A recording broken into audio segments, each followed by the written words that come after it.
I'm really excited today because it's the first day we're kicking off with our sponsor, Merrick. Appreciate them for signing on with the Power Project.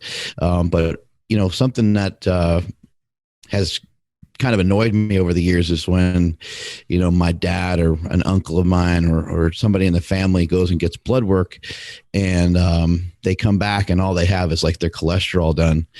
And I'm like, shit, man, they drew blood. They went through all that trouble. It would have been nice if we had kind of a more comprehensive panel that included your testosterone, some of the hormones that are involved in checking your libido, some of the hormones that are involved in making sure you're able to still build muscle mass the way you were when you were young, or still be able to burn fat optimally. It'd be great to know more.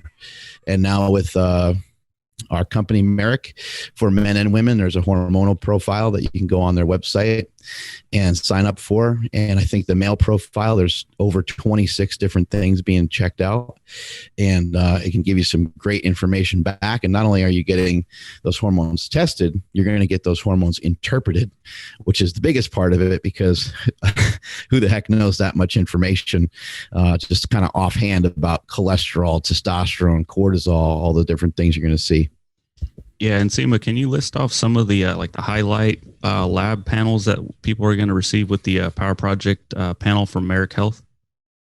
Yeah, it's total test, free test, DHEA, IGF-1, SHBG, vitamin D, magnesium, iron, insulin, a lipid panel, C-reactive protein. There's a lot.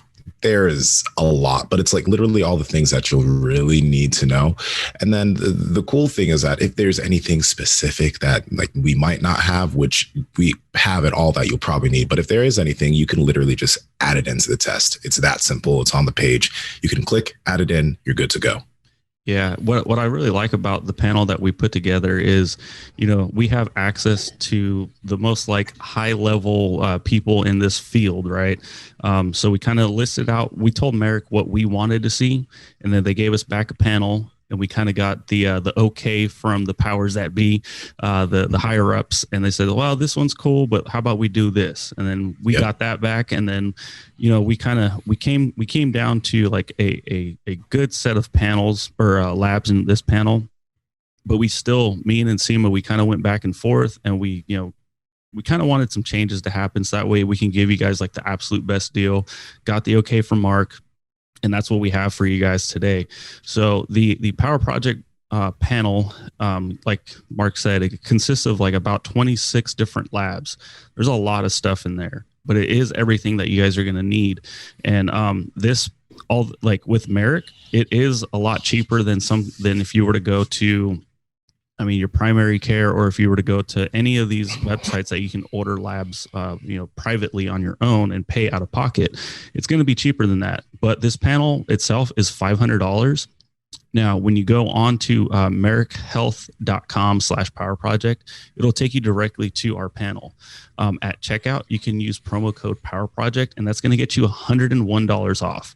So this amazing panel that is already cheaper than everything available right now is going to now be only $399. That I wish I had something like this back when I was doing labs every couple of months for my experiments and stuff.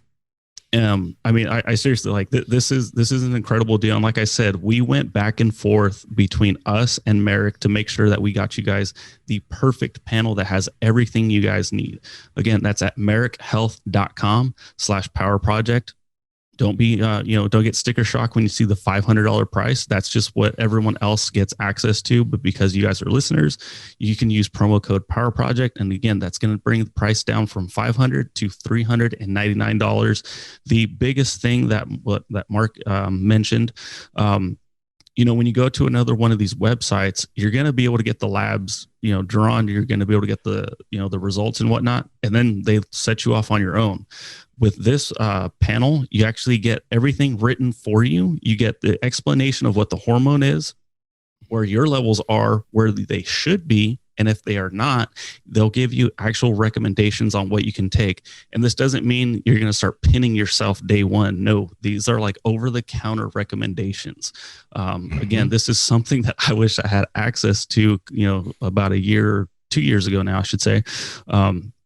because once you get your labs, you kind of have to know somebody that knows what the hell they're talking about. And it's really hard to find that. So with Merrick and the Power Project, we made all that easy for you. And again, it's so simple. And even if you feel right now that you aren't really in the need for like any like optimization, we'll say, this is the best time to actually get your labs done, because now you can look back one day and be like, oh, when I was this age, I felt this way. I felt great. I wonder what my numbers were. Well, when you do that, you can actually have something to look back on. So when you get your labs done later, you can be like, oh, I should probably figure out how to bump this number up and this number up. But again, merrickhealth.com/Power Project. Add that Power Project bundle to your cart, and at checkout, use promo code Power Project to bring that price down to $399. Mm-hmm. Yeah, I'm excited about it, and it's a big deal. And I think along with today's guests, it goes in line really well. Vigorous Steve knows a lot about hormones and just all kinds of different ways to optimize your health, basically, to get in better shape. And, it's not always about, taking hormones. It's not always about, hormone replacement. For those of you that have been confused by maybe the ad that we just kind of read there, it is a hormone replacement therapy or hormone optimizing type of business, Merrick Health, and that is kind of what they specialize in. But it's not always, just prescribing testosterone or just prescribing Anavar or T3 or those kinds of things. They'll kind of mold to whatever it is that you need as an athlete, or whatever you need as an individual to get you to where you want to go. But let me tell you this, like, obviously, well, not obviously, some people won't believe it, but I got my labs tested. I don't plan on like doing any hormone replacement therapy, but it was a really cool thing because like there were certain things that they mentioned that I should pay attention to. Like, I think there was something, so if y'all don't know, I smoke a bit here and there, right? Mm-hmm. And that led to like a little bit of elevated prolactin. And I didn't realize that was, and it's not really anything to worry about, but it was something good to know. Also, they mentioned that I'm low on boron, so they mentioned that I might want to eat some raisins or dates to get that up, or I could actually supplement some boron. And the cool thing is that the doctor who I was talking to, and this was all in the lab review also, all the suggestions for the supplements I should take to get everything, literally normal supplements, was all in my lab review.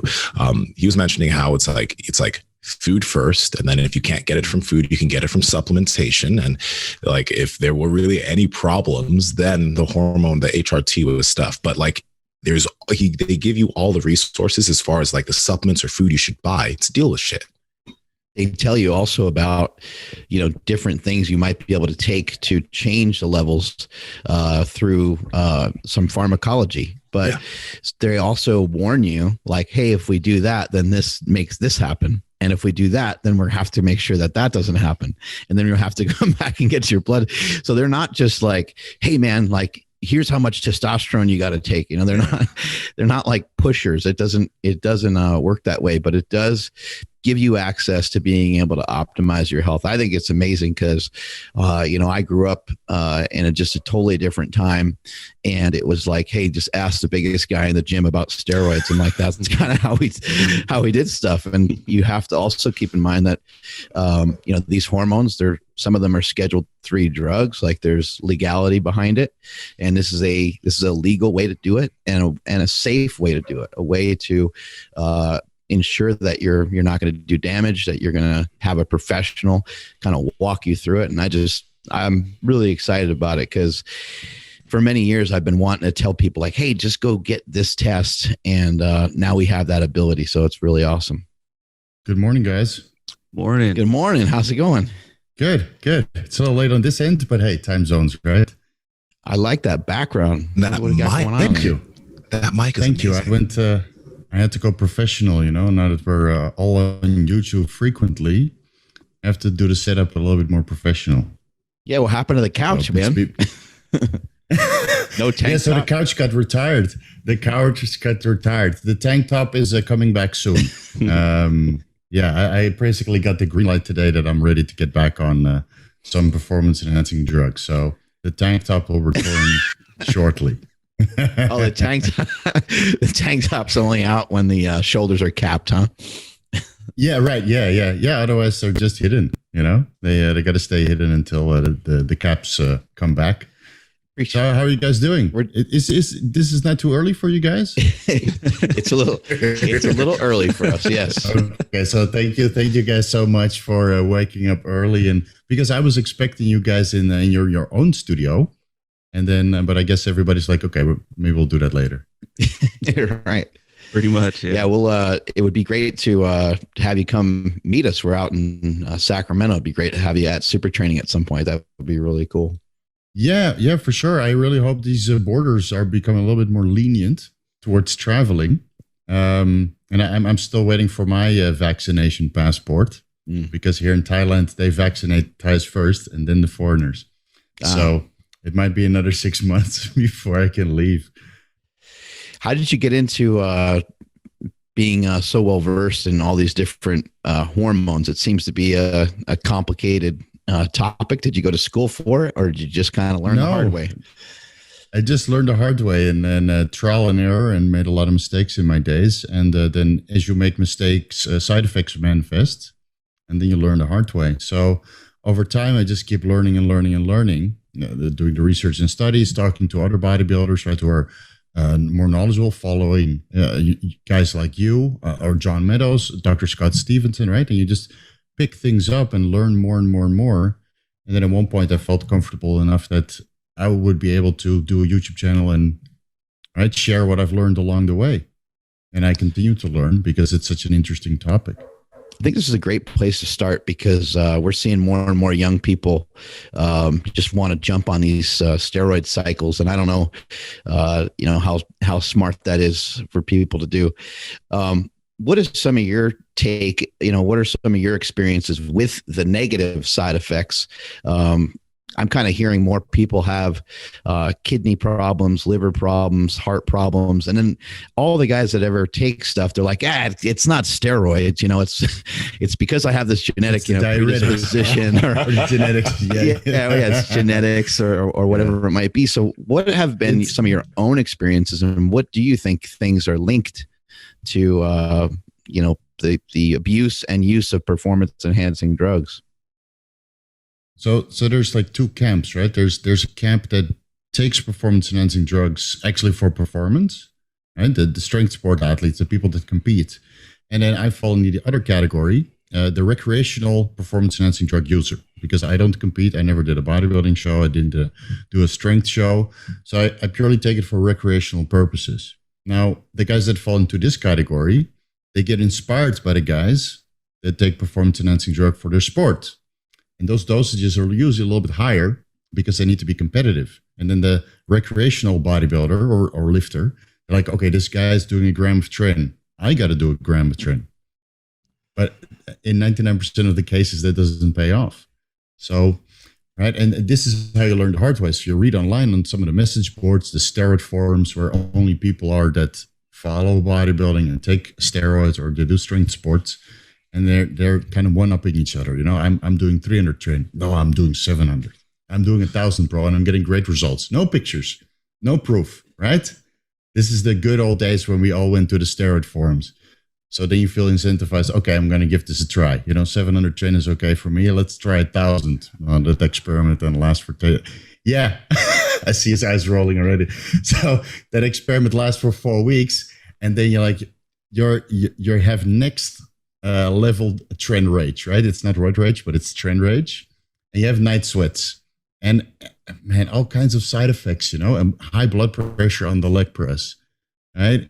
So that's how you learn the hard way. But back then we didn't have YouTube or people who talk about it openly. And it's still an issue nowadays, is a lot of guys that downplay everything, right? So I feel inclined now, after 20 years in the sport, 10 years drug-free and 10 years enhanced, and now drug-free again. Well, there's always something in play. That I feel I have something to share. Maybe the next generation, I can say, okay, if you want to go on performance-enhancing drugs, start low and then build your way up as needed, right? We don't have to listen to the pro bodybuilders and what they're maybe 50% sharing And then we hear through the grapevine, 15 units of growth hormone and this much steroids. And right, so you just start somewhere and then slowly build up depending on how happy you are with the results and how you can mitigate the side effects. But now that it's so open, I think a lot of kids are starting at 16. I started at 26. I was late to the party. Yeah, I still did stupid stuff. I think it's a learning journey for everybody, you know? Hey man, I'm real curious about this because whenever I'm on social media and I see like especially on fucking TikTok, man, especially on TikTok, I be seeing some kids with pages and they're like 18 and they've already hopped on, or 19 or fucking 21 and they've only been lifting for 2 years. I'm just wondering, like, from what you've seen, what you've experienced, is there, first off, something that younger individuals need to watch out for? Because I feel like when you're so young and you're developing and all of these things are going crazy in your body as far as puberty and you're growing, that's not necessarily the place to add in all this pharmacology and chemistry. I feel like, I highly agree. What do they need to be watching out for? Because like, it just doesn't seem smart it's not smart, but like, what do they need to be paying attention to? Well, they need to accomplish a few things in life. And one of them is kind of figuring out who they are as a person. Right. So if you're very clear what you want, okay, I want to be a pro.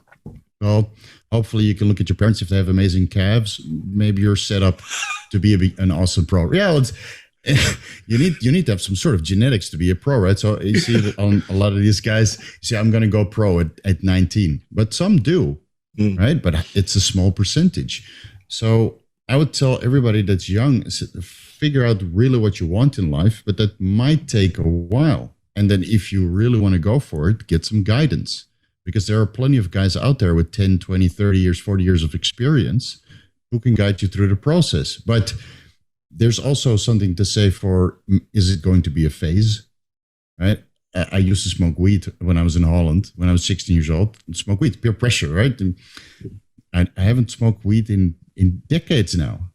So that was just a phase. And I think steroids will be a phase for a lot of kids as well. I mean, I even saw that 20 years ago when kids in my school, they were popping D-ball and Anadrol tablets from their parents. Popping? Right? Just like, yeah, serious? Yeah, really. That's what they told me. It's great. And that was before social media, right? Before we were exposed to this stuff. The dad was a power lifter or something, right? And he had just Dianabol in the kitchen cabinet. You know, those 500 Dianabol 5 milligram, and the guy would just take it, not knowing what it was. So this is creatine, and it would blow up. You know, covered in pimples, gynecomastia, that kind of. Yeah. So this stuff will always be there, and I honestly think that nowadays with the oversaturation for information, I think the kids who want to make a bad decision can make that faster, and the kids who want to make a good decision can make that faster also. Because I get these messages all the time. And I help so many teenagers, or 21, 22, 25 through their first cycle, but I make them earn it, right? Let's increase the calories. Let's focus on strength. Let's get all the health supplementation in place. Let's do blood work a couple times. Let's see if we can reach our natural potential first, and then think about a first cycle, right? They have to earn it, or at least if they come to coaching with me. We're in some interesting times right now. I mean, there's kind of a drug for every single thing that you can think of. And you mentioned, maybe like know what you want to do with your life and proceed from there. But the interesting thing about that is if you figured out what you want to do with your life, then you can kind of pick your pharmacology accordingly. Yeah. According to what you want to do. So much out there, stuff for studying, there's stuff for being leaner, there's stuff for being stronger. I mean, there's all kinds of different drugs. There's something for everything, for feeling sad, feeling good. It's very easy. And even with the commercials on TV, and I know in America, it's quite bad, right? Where there's so many commercials, and then you have this, they talk the disclaimer like super fast to the point they're almost stumbling over their words, right? It might cause diarrhea. And a million other disclaimer notes that you can't even listen. Now, I think pharmacology is such a huge part of our lives nowadays because everybody wants a little bit extra. And I honestly don't think that there's something wrong with that, but there's a difference between reckless and abuse and then informed use and using something to put something into practice. But you always try to push the boundaries, man. Right? Okay, this dose is doing something well for my. Maybe I want to double it. Let's see if I get more productive, or better results. So you always push the boundaries, and even as conservative as I am nowadays, I still like to push the boundaries sometimes. Yeah, I like what you said about being able to accomplish something. I think that's huge. Or you should accomplish something before you decide to hop on, figure out what you want to do with yourself. Yeah. So for yourself, you said you don't compete. So why do you choose to take PEDs if it's not for that? Right. So when I was 26, I was already training drug-free for 11 years. So I started at 15. And then when I was 26, there was a huge economic crisis. It was 2009, 2010. I lost my job at the consultancy firm. Nice arms. I noticed right away. So I know it's early. Gotta get your stretch in. So I was 26 and I lost my job. And I was like, okay, finally I can live like a full-time bodybuilder. And I want to know what the fuss is all about. So that was after 11 years. Yeah, I just wanted to see, everybody around me was juiced to the gills. I had, there was a couple pros. I trained in the same gym as William Bonac. Maybe you guys heard of that guy's one of the top 5 bodybuilders in the world. And you just see these guys mutate in front of you. And you're like, you know what? I just want to see what the fuss is all about. So you go to steroid.com and some of those websites, right, where you learn. Or back then we used to learn that, and they lay out all these cycles. So I decided, okay, we'll start with half with 250 milligrams a test, and then see where that goes. And after 11 years of bodybuilding, I kind of got stuck. And honestly, I didn't really develop a great physique because I was always focusing on work. And right, the bodybuilding would be second or third. So was I a real full-time bodybuilder, and did I reach my natural potential? No, absolutely not. I'm willing to admit that I could have gained another 5 pounds probably if I did 1 year of a drug-free bodybuilding like full time, making all the meals and really dedicate to it. But after 10 years, you get a little bit impatient, and then you open the floodgates like so many of us do, and then it's hard to go back. Steve, I want to ask. Oh, were you about to say something else? No, go ahead. Go ahead.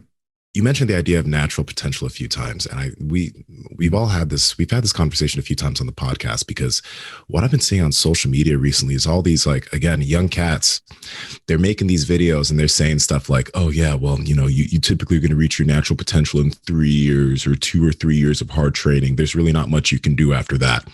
And what is your thoughts on that? Because no matter what, like, I've been training for like 15 years now. And I've still, over the years, been able to make subtle gains and subtle changes in my physique. Like, I got a DEXA scan done 2 years ago, and today I've managed to gain about almost 2 pounds of lean body mass, which is good, right?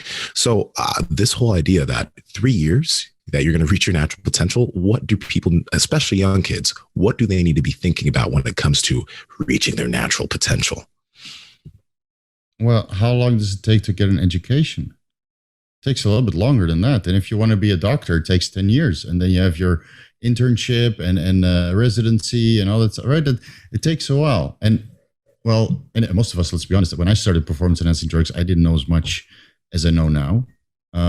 So maybe you get that entry level bodybuilding first without the pharmacology, and then learn as much as you can about training, learn as much as you can about dieting, which I did have a good understanding of, and supplementation, right? And then before you dive into the PEDs, maybe you have to learn about how to use them correctly, right? And now there's more information than back then, but it's such a learning curve, So I don't think you can reach that point in 3 years unless you go with a coach, right? Then you get the guidance, and then you still have to go through the experimentation process. But how many kids are financially secure enough to do the blood work and hire a coach and do all the extra testing, right? The genetic analysis. I didn't have the money at 26. I have it now, but now I'm part of the fitness industry. Which is weird because I always considered myself a fan, all right? But now I'm suddenly a part of the fitness industry. So, right, but the finances alone required just to have a positive outcome regarding everything, right? The health and the cycle, and kids are not financially secure. Or most of them are not, unless the parents support it. And that happens also in the bodybuilding space, where the parents They cough up all the bills. Wow. Surprisingly. Yeah. And then they later on those kids turn pro, get sponsors, but again, you only hear about the ones that are successful, and the kids that like the kids that were around me that ended up nowhere in the fitness industry. Nobody hears about them, so you only hear about the success stories. So you create you get a little bit of a false perception of what is possible, because I see people fail all the time in the fitness industry. Yeah. So again, you really get the knowledge. I found it interesting when you first logged on, and this fits pretty well with Nsima's question. You said you got the green light to get back on. Who did you get that green light from? Okay, so we'll have to rewind a little bit. In October 2020, I went for a full physical, and then I did an ultrasound of my abdomen, and I was diagnosed with non-alcoholic fatty liver disease. Grade 1, so that's the lowest form of non-alcoholic fatty liver disease. If I have to pinpoint it, it's basically the bodybuilding lifestyle, being on steroids, not doing the blasting and cruising thing, not taking time off, right? Justifying so you don't have this down period and lose all your gains or part of it, and just eating obscene amounts of food, right? To grow and get stronger, and having 5,500 calories just months and months on end, right? And like in cases of people who are obese, they don't train all the calories away. But bodybuilders or people who are in strength sports, we actively train all the calories away. So we maintain insulin sensitivity, and we don't get fat because we're actively turning all these calories slowly into muscle. But it all has to pass through the liver, whether you're obese or a bodybuilder or a strength sport athlete. All this food is passing through the liver, and it slowly accumulates over time. And I never caught it, because my liver enzymes would fluctuate depending on my training intensity. So when I was diagnosed with non-alcoholic fatty liver disease, I decided to come off cycle, lower my calories, and do whatever I needed to do to get that resolved. So that's now 8 months ago. My testosterone came back to around 600 nanograms per deciliter. Now I have the FibroScan, which I just got. Let me see. So my non-alcoholic fatty liver disease is completely gone, and there's no fibrosis. So that's a green light, right? I did an MRI of my heart, a cardiac MRI, that doesn't show any left ventricular hypertrophy, no heart enlargement. I have 74% ejection fraction, right? I'm still waiting for some additional results. But so far, from all the ultrasounds and blood work and imaging, right, I'm basically in a let's say 99% perfect state of health, right? Almost perfect state of health. And now I want to pursue my passion again, because I've been training drug-free for the last 8 months, and it's not the same. To be honest, it's not the same. Yeah. So you're able to reverse. So the weird thing is, like, it almost sounds like addiction, right? Yeah, go ahead. I was going to say, you were able to reverse some of the non-alcoholic fatty liver disease. Did you have any symptoms that led you to go that route? No. Or did you just see some blood work and you were like, I should pursue this further? No, so even with my experience, I did not catch it because my liver enzymes would fluctuate. Like normally you have your liver enzymes, your ferritin, and triglycerides in the bloodstream. They should be elevated in case of non-alcoholic fatty liver disease. But I train, so my triglycerides are low. And I follow a pescatarian diet, so my ferritin is low. And I don't have so much inflammation, so my ferritin is also low, right? So there's so many, in the blood work, there's so many contributing and overlapping factors why particular markers related to non-alcoholic fatty liver disease could be out of range.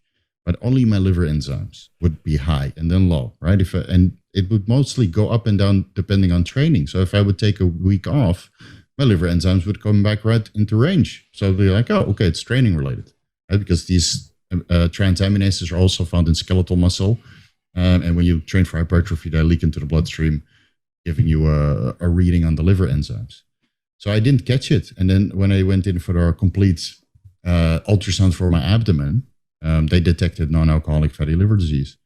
So that's why I was always about the blood work to get it checked. Right? I got inspired by Stan Efferding during one of those 10-minute walks where he said, I've got 100 blood works.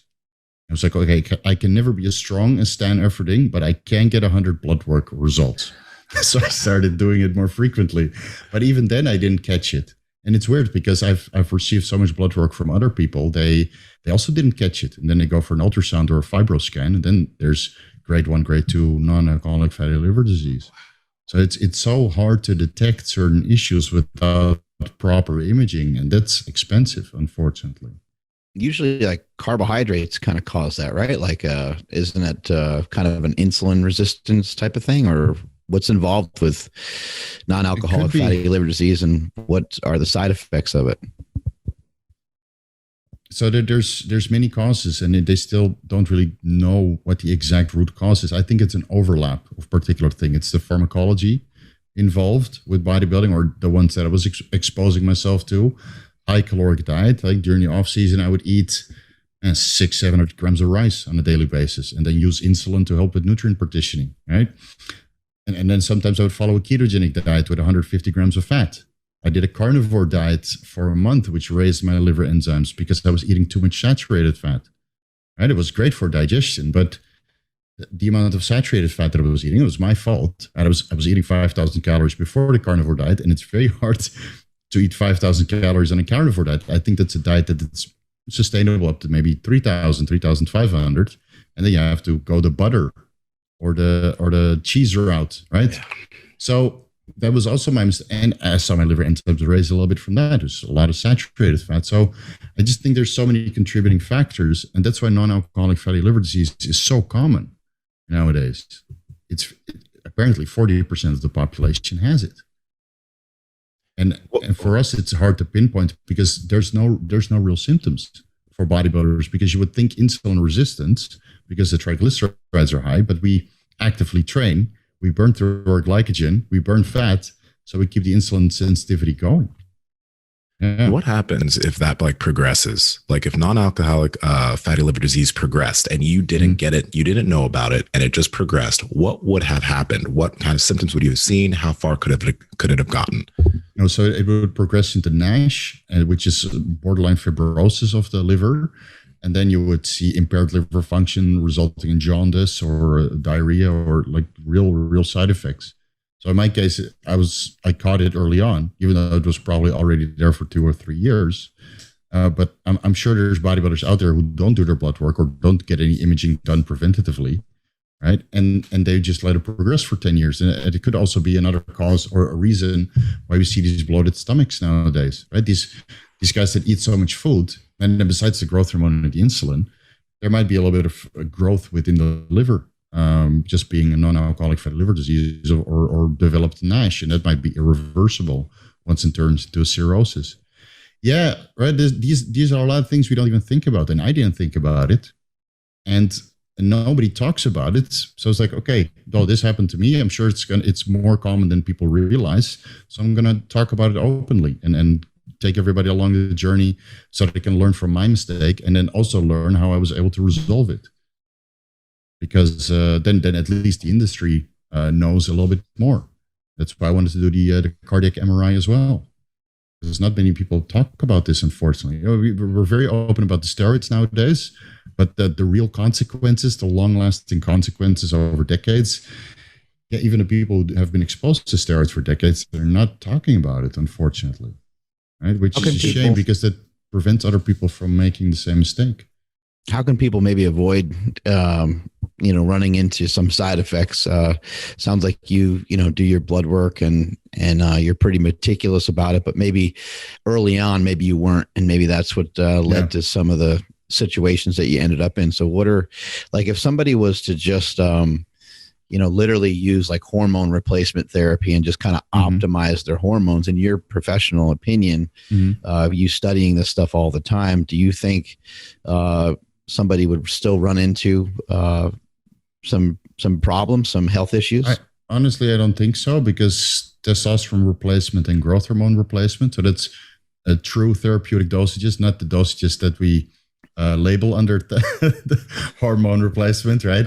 We're at like 1,500 nanograms per deciliter in the total testosterone, and we take 3 units of growth hormone. We call it HRT, but that's not HRT. I call it HRT for bodybuilders. But let's say you do true medically supervised TRT, and you needed it medically because your testosterone was low and you wanted to bring it up. Unless you really eat like an asshole, then I don't think you'll get non-alcoholic fatty liver disease. But like if you expose yourself to limited or just natural amount of natural is the wrong word, endogenous amount of hormones, I don't think you're running a risk. But if you want to push the boundaries a little bit, including the food and not cycling off completely, or pushing the boundaries with higher dosages, right? 1,000 milligrams, 2,000, whatever. I think you run a continuous risk. And it's just the food volume, the sheer food volume that you need to move mountains of weight. That, the force feeding and the chicken wings before bed and all that stuff is also pretty known in powerlifting, right? Power shoving, they call it. So, how many guys have non-alcoholic fatty liver disease and also don't know it? I think I've received so much blood work and ultrasounds and fibro scans over the last couple of months. It's almost alarming how many people have this. Jeez. Yeah. So if I can inspire anybody, get some imaging done. And hopefully it's not too expensive, right? Because everybody has a different healthcare system. Like here in Thailand, it's affordable. Right? I spent today for a cardiac ultrasound, cardiac MRI, fibro scan, and all the medications that are required, $1,600. So would you say that the very little? Yeah, because you said the bodybuilder TRT. Would you say like that's above the 1,500 nanograms per deciliter for test, and then like below that might be actual like optimization, or does it just vary from person to person? Like the testosterone is not active in the blood, right? I think only white blood cells have androgen receptors, and when the testosterone is in the blood, it basically is not doing anything. You need it on the muscle tissue, or on the brain, or wherever there's androgen receptors. So the testosterone levels in the blood, it does not represent the rest of how you feel, your health, and all that kind of stuff. So some guys need 600, like I have 600 nanograms per deciliter now. I feel good, but I felt better on 1,500, right? So, and I'm sure I'll also feel better if I push it up to 999 at the top of the reference range, but in range. Then I can call myself I'm on TRT, but it's way more than I ever produced naturally. It's way more. Yeah. And then you get into 1,500, 2,000. Some guys feel good at 3,000, right? Because I have so much muscle mass that there needs to be more testosterone present. So I think if you can manage all of your health parameters and you don't get any negative effects from whatever dose of testosterone you're running, short term and long term, then you're on a sustainable dose that you could consider hormone replacement. And it's different for everybody because there are guys that don't respond to testosterone. They get adverse reactions. Their blood pressure goes up. They get bald. It's so many things that can go wrong just from exogenous testosterone use. But the only way you know is through experimentation. Right? Yeah. I think you mentioned something earlier, and as you were talking, I was like, because I wanted to see how you look right now, since you said like right now you're not taking much stuff, and then I went to when you were bodybuilding, and there's you're still big. Don't get me wrong, you are still big, but when you were on some stuff, like I was like, holy shit, like you were really big. I had some good days, yeah. You, like, don't know, no disrespect, you are still big, you are still very big, but I have a question now. Like you're mentioning how like training enhanced is super different and you're enjoying you're training natural. It's like, what is the biggest difference there? And then also I'm curious about this. When somebody does come off of stuff, let's say they come off of everything, what type of muscle can they expect to maintain? Because, like most people, like Mark has mentioned this before, like most people that do hop on stuff, because of how good it makes you feel, a lot of people end up just being on it for the rest of their lives. Like losing all of that, I feel like can have an effect on how you feel about the way you look and all of that. So like, just can you explain kind of the differences and maybe what people can expect to maintain if they don't stay on drugs? So I'll give you a sneak peek. This is what I was able to maintain. This is about half what I used to have, right? That's mentally is that tough. Right, I'm lifting 75% of the weights. So it's tough because I was on cycle, or I was blasting and cruising for 9 years, right? I did 3 cycles. First cycle PCT, then traveled. Second cycle I PCT'd, and then I went on my third cycle, which lasted 9 years. So you set such a new high standard for yourself regarding training, right? How you look physically, how you feel emotionally, because you do respond differently to particular situations, right? I'm sure we all can agree that traffic is a little bit different when you're on steroids compared to, but sometimes if you're on steroids for 10 years, you don't really notice, you don't feel the difference anymore. So now that I came off cycle, I realized, okay, so this was what it feels to be normal, right? I do get tired and I do get winded in the gym, right? And I can't train for 2 hours straight without, we just keep going and going and going, right? And so I feel mortal, if anything, right? And not that I felt godlike on steroids, but I felt I was able to accomplish so much more, right? In the gym, that is, right? Business-wise, my business is just continuously growing, so that has nothing to do with business or relationship, right? Or emotional well-being. But if you're an athlete and you like to train, it's a huge difference. And honestly, I'm surprised I was able to maintain something, because I thought I was going to implode after coming off steroids. And then I had that down period where your testosterone is like, 100 nanograms per deciliter. Then you do your post-cycle therapy, it goes up a little bit, and then it slowly creeps up. And now I've been training at, the same weights, same intensity. And the only way I could increase that is by increasing the food. And then in the back of my head, I was like, okay, Steve, if you increase the food, non-alcoholic fatty liver disease might return. So I'm kind of maxed out right now. So that's why I'm excited to go back on hormone replacement, even though I don't medically need it, because my testosterone came back to 600 nanograms per deciliter. So that's for me. But some guys, they don't recover their test.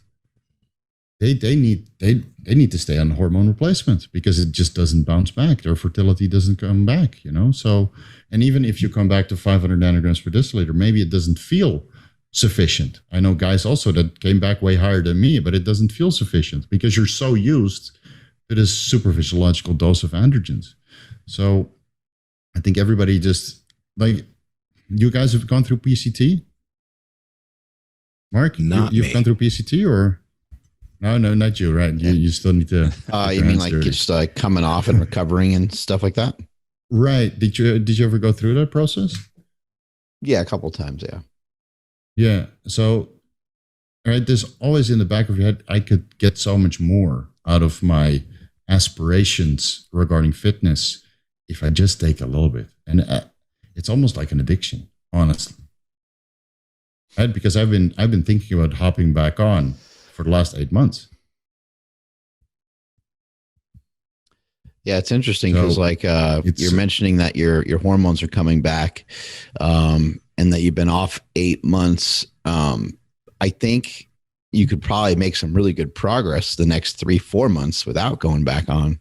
If you think about it from a logical standpoint, because now your levels have just come back. And I think, for me personally, it's so hard for me to even tell or comprehend because I've been on for so long. It's hard to tell what I've kept. And I also was just like, I was, in my early 20s, I was a fucking machine before I ever touched anything. I was fast, I was strong, I was able to do all kinds of stuff. So it's so hard for me to tell if I come off everything. I personally kind of think that I nearly lose everything, but I wouldn't look like I lost everything because, at a natural body weight, my natural body weight's 210, 215, maybe even 220 pounds. And I'm 230 now, while being on stuff. So that the difference in the body weight isn't that huge, but the difference in the body composition, would change. But I could probably work my way into looking similar. I would just be smaller and I just maybe wouldn't be as strong, but I think I can gain some of that back. My powerlifting stuff is hard to equate anything to because the overall size of my body was so different. I was 330 pounds at the height of my powerlifting career. So it's kind of hard to judge. But from what I've seen, and I would like to get your opinion on this, do you see people holding on to their gains? I know there's a lot of people who are like, I'm just going to do like a cycle this summer and I just want to, get a little more jacked. And can you hold on to it or do you lose almost all of it? What are your thoughts? I've seen one person in my life that holds on to their gains. Genetic elite, lives here in Thailand, Thai guy. He does like a cycle for the World Championships, 4 weeks. I can't mention his name because the World Championships is a drug tested federation. So can't go into detail. Yeah, unfortunately. So he prepares for like 4 or 5 weeks leading into the show, then comes off, doesn't do PCT, and maintains everything. Stays shredded glutes without anything. Genetic elite. Everybody else, including myself, a shadow of your former self. I don't know any, unless you did one cycle, you gained like 2 pounds and then you come back. Okay, you can maintain the 2 pounds that you built, right? But if you went on for a decade or longer, and my heaviest was 88 kilos, so that's about 200 pounds, drug free, and that was chunky, right? And now I'm 205 pounds, 210. So I'm a little bit heavier, a little bit leaner. I'm stronger now than I used to be drug free, like quite a bit. It's been 10 years, so I can't really remember how much I was lifting, but I do know that the most of the main lifts, I am stronger than peak drug free. So that's later, and that strength was built on cycle, but I'm significantly weaker compared to being on. And I honestly think if I just do a little bit of hormone replacement for myself, I would get back a decent amount of what I built. Then you could just go. That's the idea. That's maintenance, right? I want to restore what I had previously on cycle, but at a fraction of the dose. So I don't have to expose myself to unnecessarily high levels of androgen. So it will basically, again, hormone replacement for bodybuilders. What would you say to some of the people that might be listening that are utilizing, a little bit at the moment, and they're thinking about doing more and more? Would you kind of advise against it, or do you think people just need to kind of go for it here and there? Honestly, I think you need to go for it sometimes, but you also need to modulate your health. Yeah, because sometimes like you have aspirations and you have your long-term health, and sometimes there's a little bit of sacrifice involved. Really?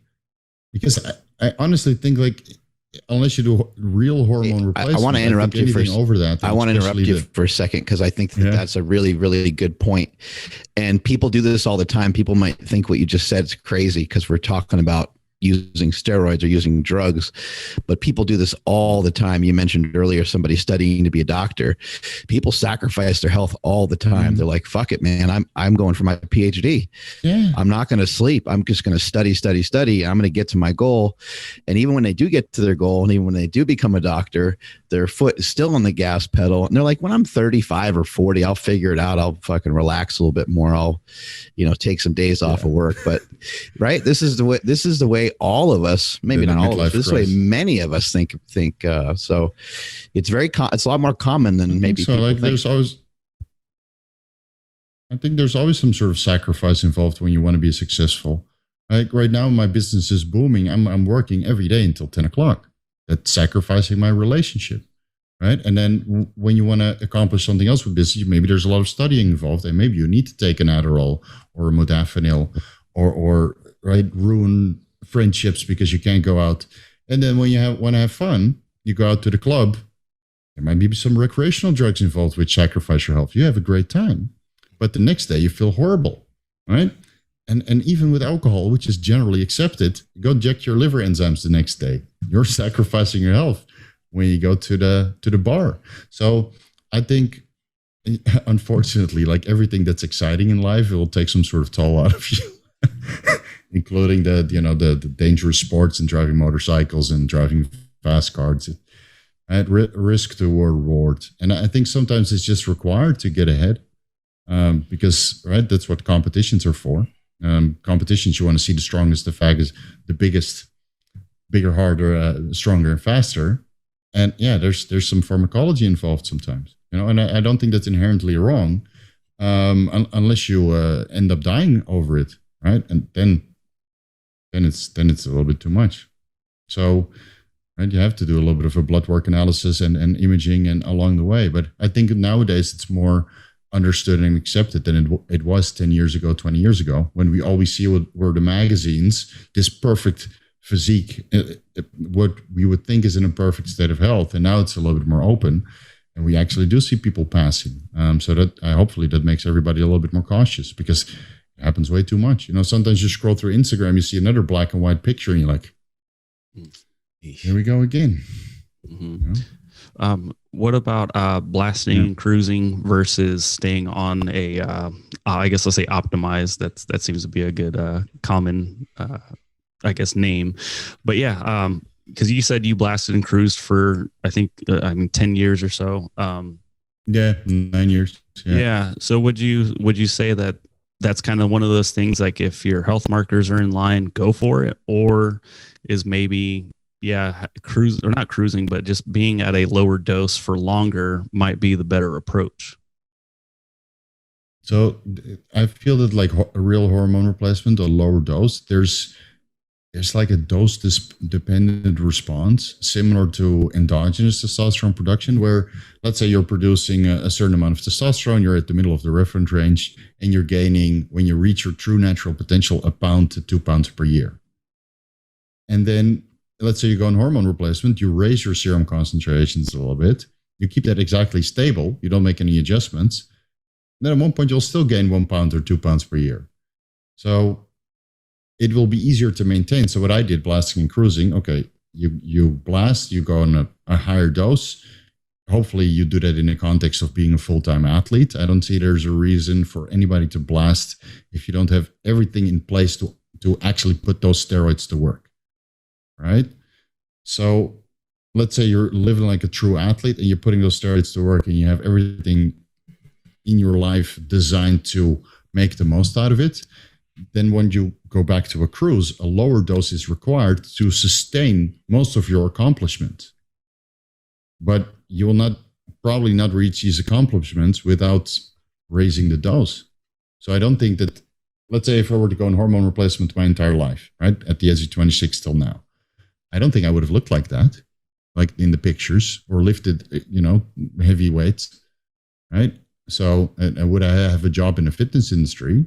Probably not, because I would never feel inclined to learn more beyond hormone replacement.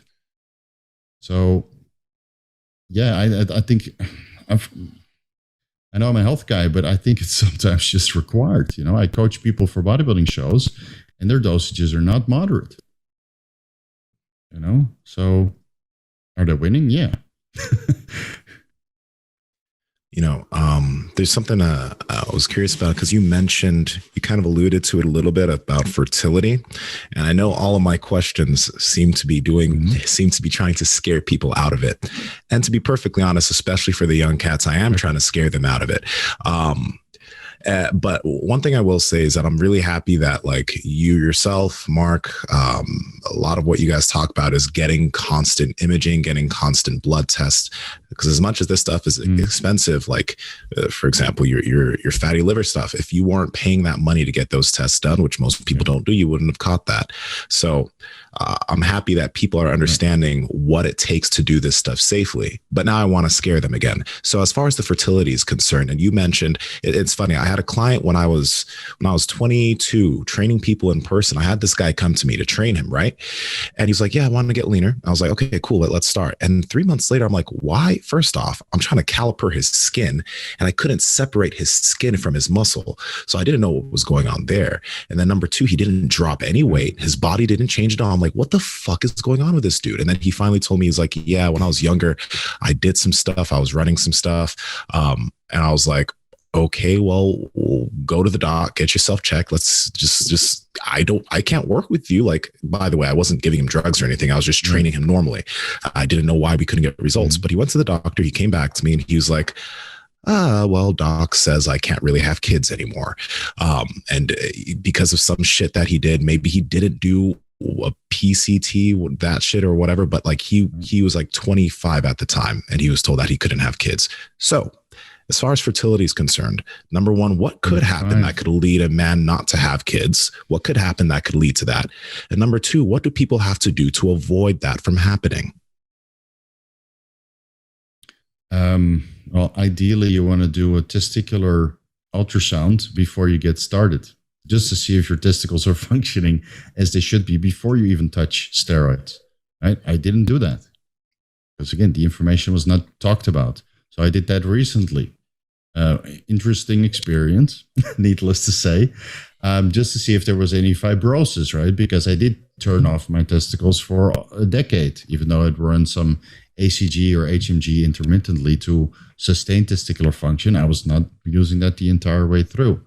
So I was a little bit nervous because I'm married, and at one point I would like to have kids. So after I did my post-psychotherapy, I did some imaging on the testicles, and that all appeared normal. And yeah, I know you want to scare some people, but my fertility came back also.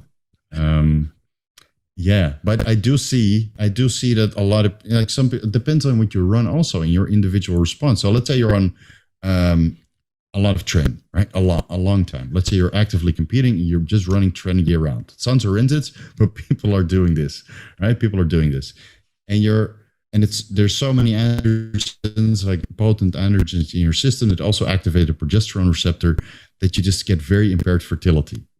You're not using ACG or any other preventative measure to sustain testicular function. Yeah, then maybe you shut it down permanently. And I do know guys that can't have kids. I mean, there's a lot of pro bodybuilders who are 40, 50 and don't have any kids. And that's a big sacrifice, in my opinion. And some guys don't even get to the Olympia. They compete for years and years and years, and they don't win a pro show. But now they can't have kids, right? And the problem is pros are also not open about the doses. They'll downplay it, which I completely understand, because they have sponsorships that they have to worry about, which pay decent amount of money. So it doesn't pay off to be honest and open. And of course, general population would cringe.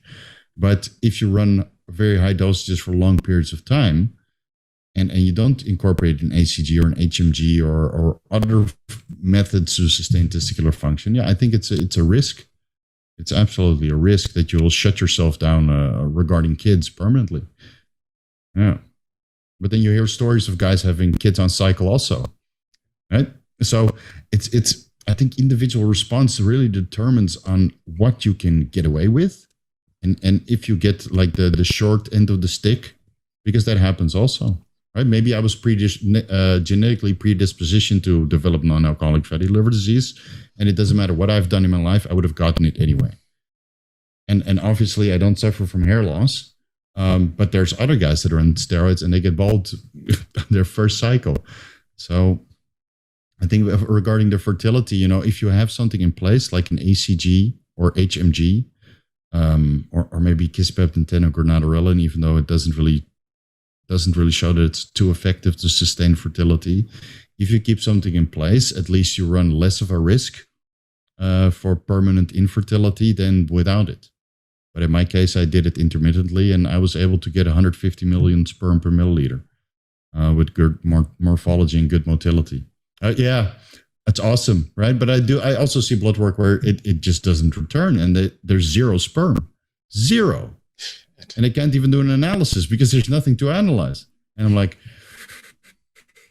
and then they go off for a year and they run a very expensive fertility protocol. It doesn't come back. Yeah. Scary. I've seen some videos. Yeah, many guys did get kids on cycle, and go ahead.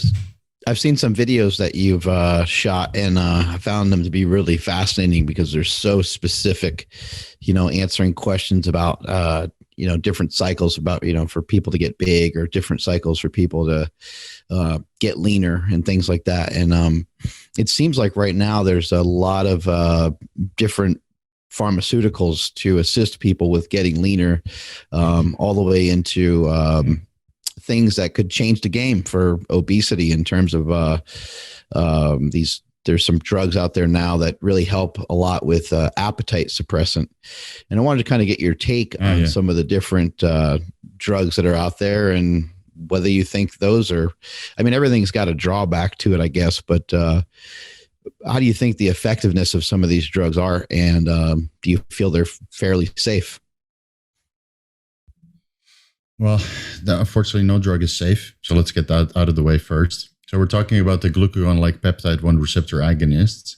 There's 5 different kinds, but the 3 most common ones are liraglutide, dulaglutide, and semaglutide. So liraglutide has a relatively short half-life, would be daily administrations.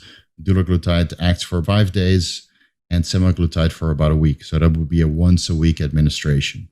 The good thing about lira and semaglutide is that they come in pens where you can dose according to how many milligrams you want.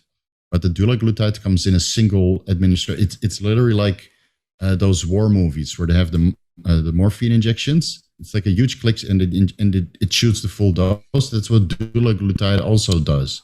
It does the full 1.5 milligrams, and it clicks. You don't even have to do anything. Just jab it, and it will start injecting. It's crazy. So they made it for convenience. So the way these peptides work is they mimic a natural pathway that stimulates or simulates eating through the glucagon-like peptide 1 receptors. Right. So when you eat, there's a hormone is released, and then it releases some other hormones, and it gives you satiation. So these drugs, they promote satiation in a similar effect that you would get from eating food, but you didn't eat food. So you constantly feel that you ate. And when you do eat, you don't feel like eating because you already feel full.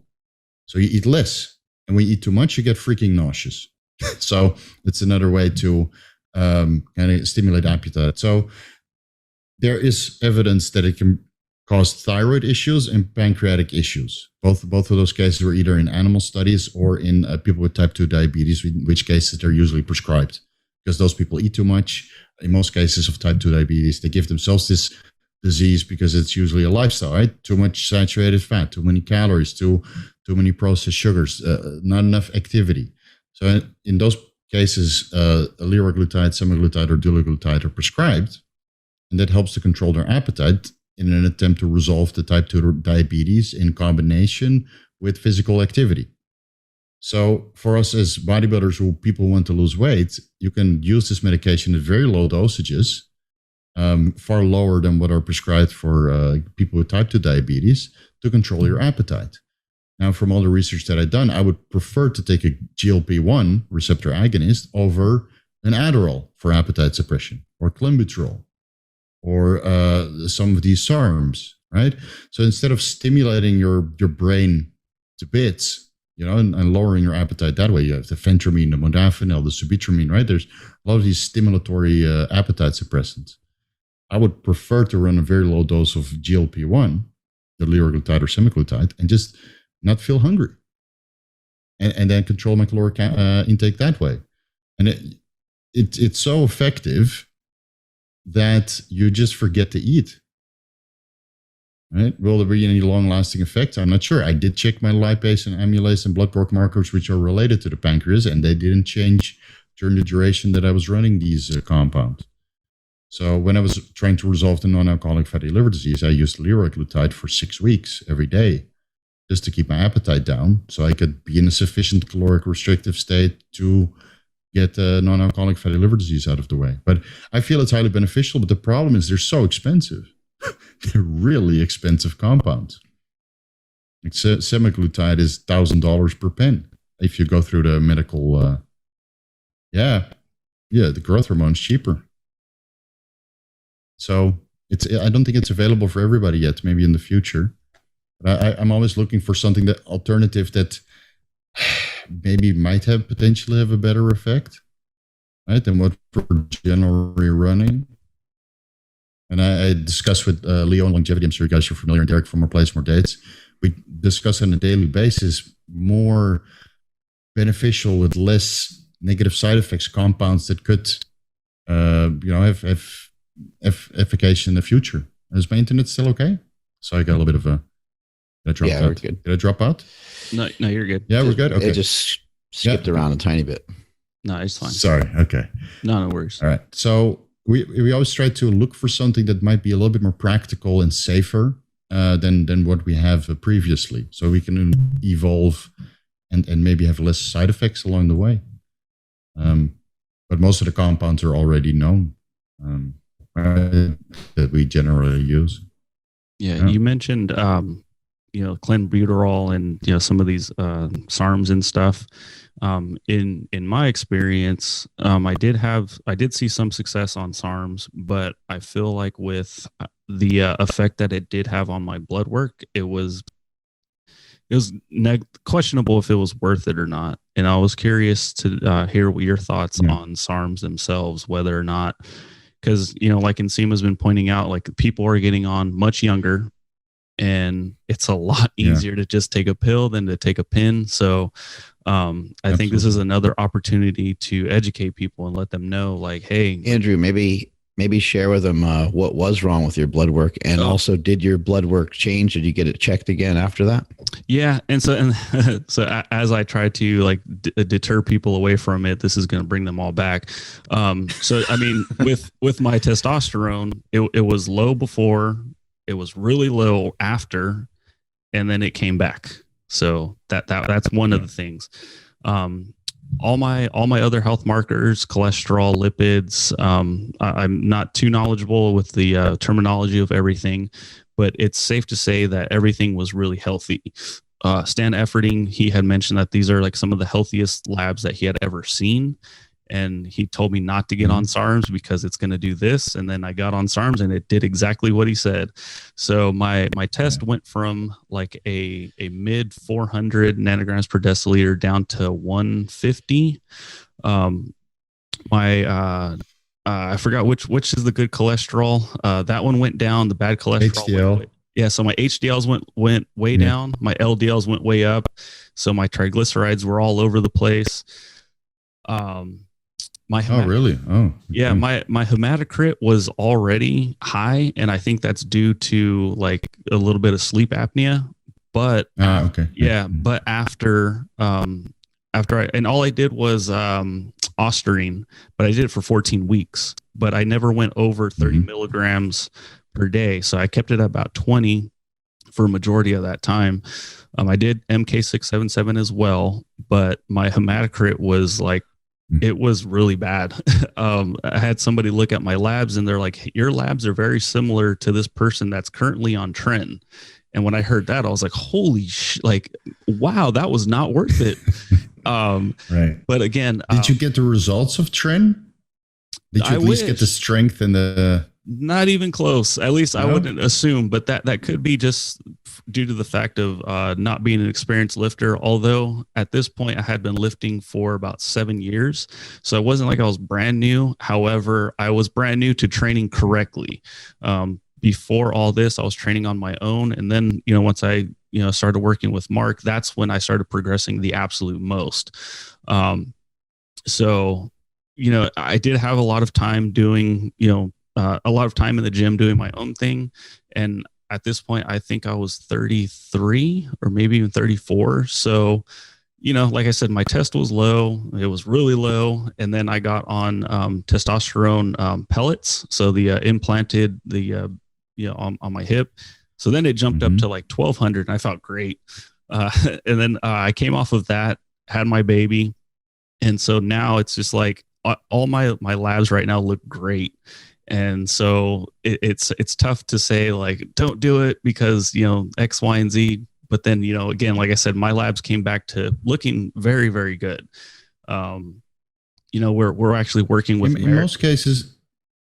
we're working with Mark. Yeah. Yeah. We're working with Merrick right now. And, the doctor told me, he was like, either you have a really good diet or you have great genetics. And my dad has really bad cholesterol, and like it's probably due to his poor diet, but the doctors told him that he naturally develops a lot of cholesterol, and he had triple heart bypass surgery. And if you look at him, he looks like a healthy, 60-year-old man. But now that's one of those things that I have to now write in my medical history, or my family medical history, is like cholesterol. And so, again, with all of that in mind, my labs looked terrible right after I got off, but now I'm kind of like looking pretty good. So it is a tough thing to say, don't do it because, it's going to mess you up, but eventually you'll be okay.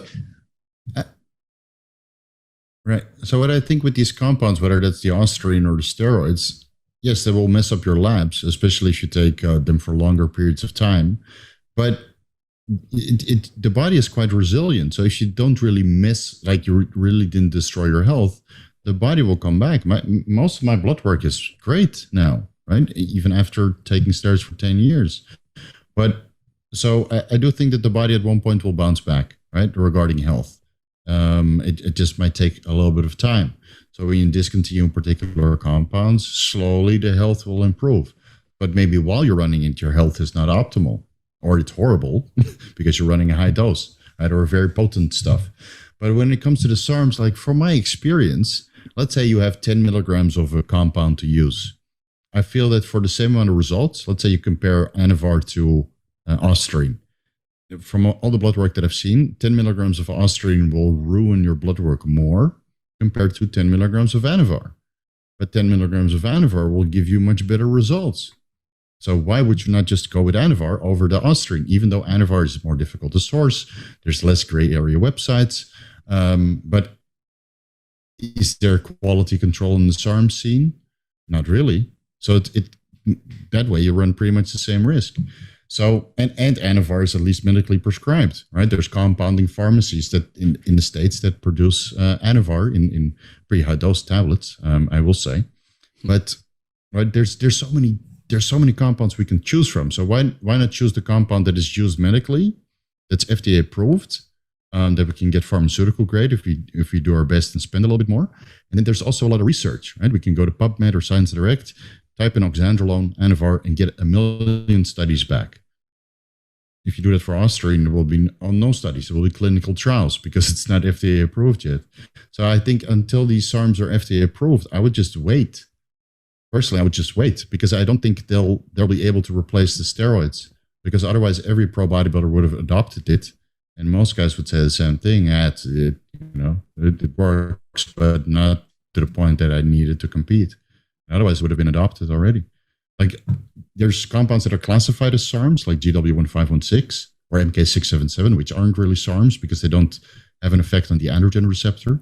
They go through different receptors, so they secrete growth hormone, right? But they're classified in the same group. But the SARMs, which are not actually SARMs, they might have some benefit.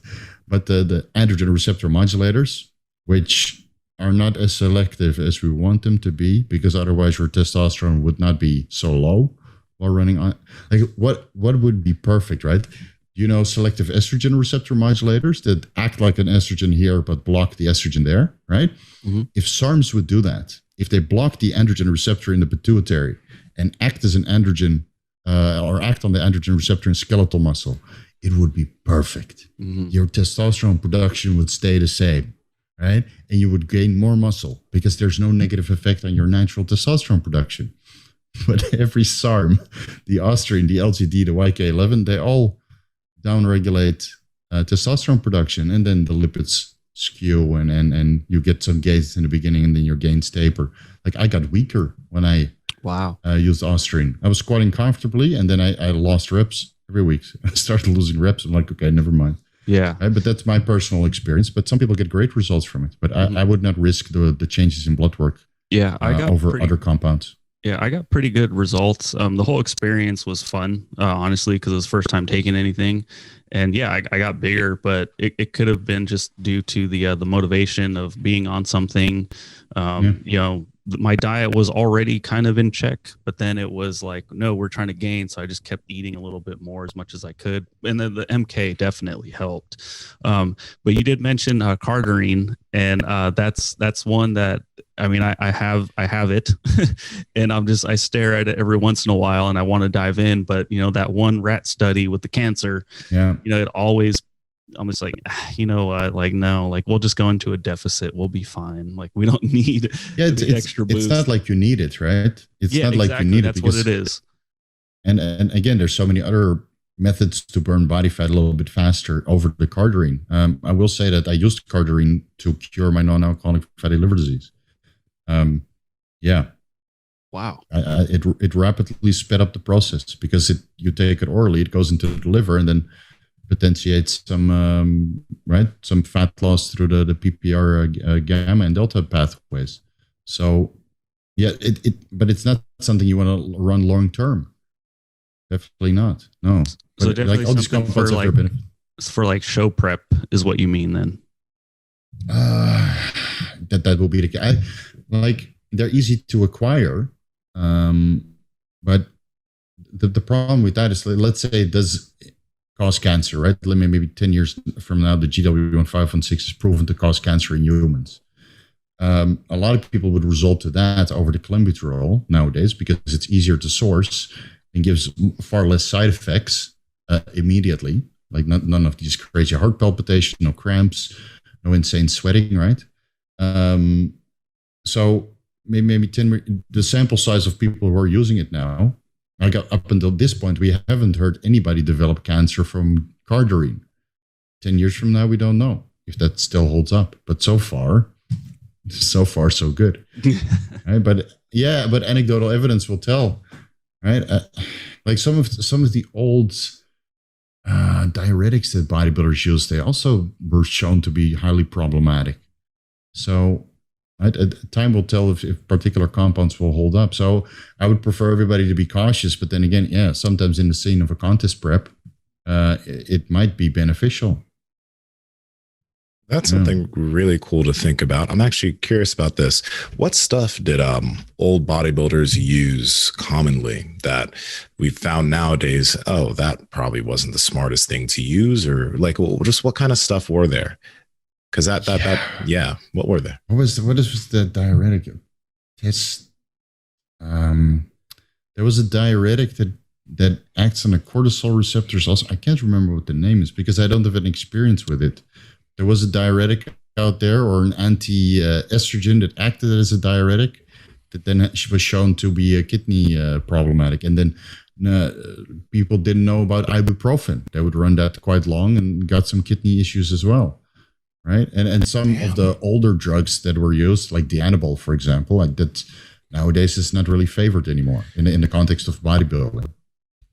So as things change, and then new compounds come out like dihydroboldenone and ment, trestolone, and then guys prefer that over, this is better now. We don't run boldenone anymore. We do dihydroboldenone. So the compounds always change, but I think most of the compounds that were used a long time ago, they still hold up, but maybe they're used in a different context, right? And I think the DNP nowadays, there was a little bit of a stint with that, but I think that stint is over with DNP. I don't think anybody's running. They do a DNP experiment and they realize how toxic it is, and then they're like, okay, never mind.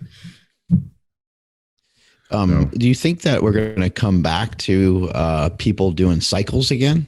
Or do you think that there's maybe because it doesn't seem like people do cycles anymore, but it does seem like it makes sense to where, I know guys used to do like 10 or 12 weeks and then they'd come off for a few months and they go back on and so forth. What are your thoughts on that? I think everybody has to decide for themselves, because I did a cycle for 16 weeks, then I PCT'd and traveled for a year, right, through Asia. And then when I came back from traveling, I was skinny fat. And so I went back to the gym. Yeah, well, street food for a year and then no workout. So I did not look the part anymore. I lost all my gains, just like now. So I started going back to the gym. I went back on cycle, and that lasted a little bit longer. So I think as people get some experience with this post-cycle therapy and then realize they lose their some of their gains, or the training is no longer enjoyable, or they have a body image issues where they look in the mirror like, I really don't look good anymore, right? That's also something you have to learn, because it's a giant roller coaster if you do cycles on and off. And then at one point you might take the plunge and said, you know what, I'm going to go do this plastic and cruising thing that everybody else is doing. I think that's a natural progression. But some guys, they go on cycle and they stay on cycle for 10 years or maybe their entire life. Like I always considered it to be a lifetime commitment, but I also wanted to see what a post-cycle therapy was like. But if people want to do cycles like 12 weeks on PCT, then 3 months off and then cycle again, yeah, of course, they're in their right. Yeah, but how long that will last, that approach, I'm not really sure if that lasts their entire life. I think everybody will slowly lean towards plastic and cruising because it's less of a roller coaster. It's hard to know if Arnold and Mike Mentzer and those guys, it's hard to know if they were actually cycling or not anyway. Nowadays, in bodybuilding, it's very common for people to say, I'm not on anything. And then you find out they're on at least like one or two things. They just say that they're not on anything. It's not a full on cycle. Maybe back then, maybe similar.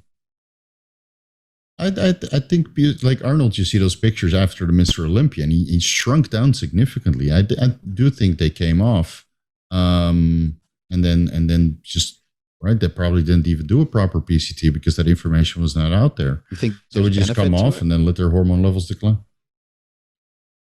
If you stay off long enough, right?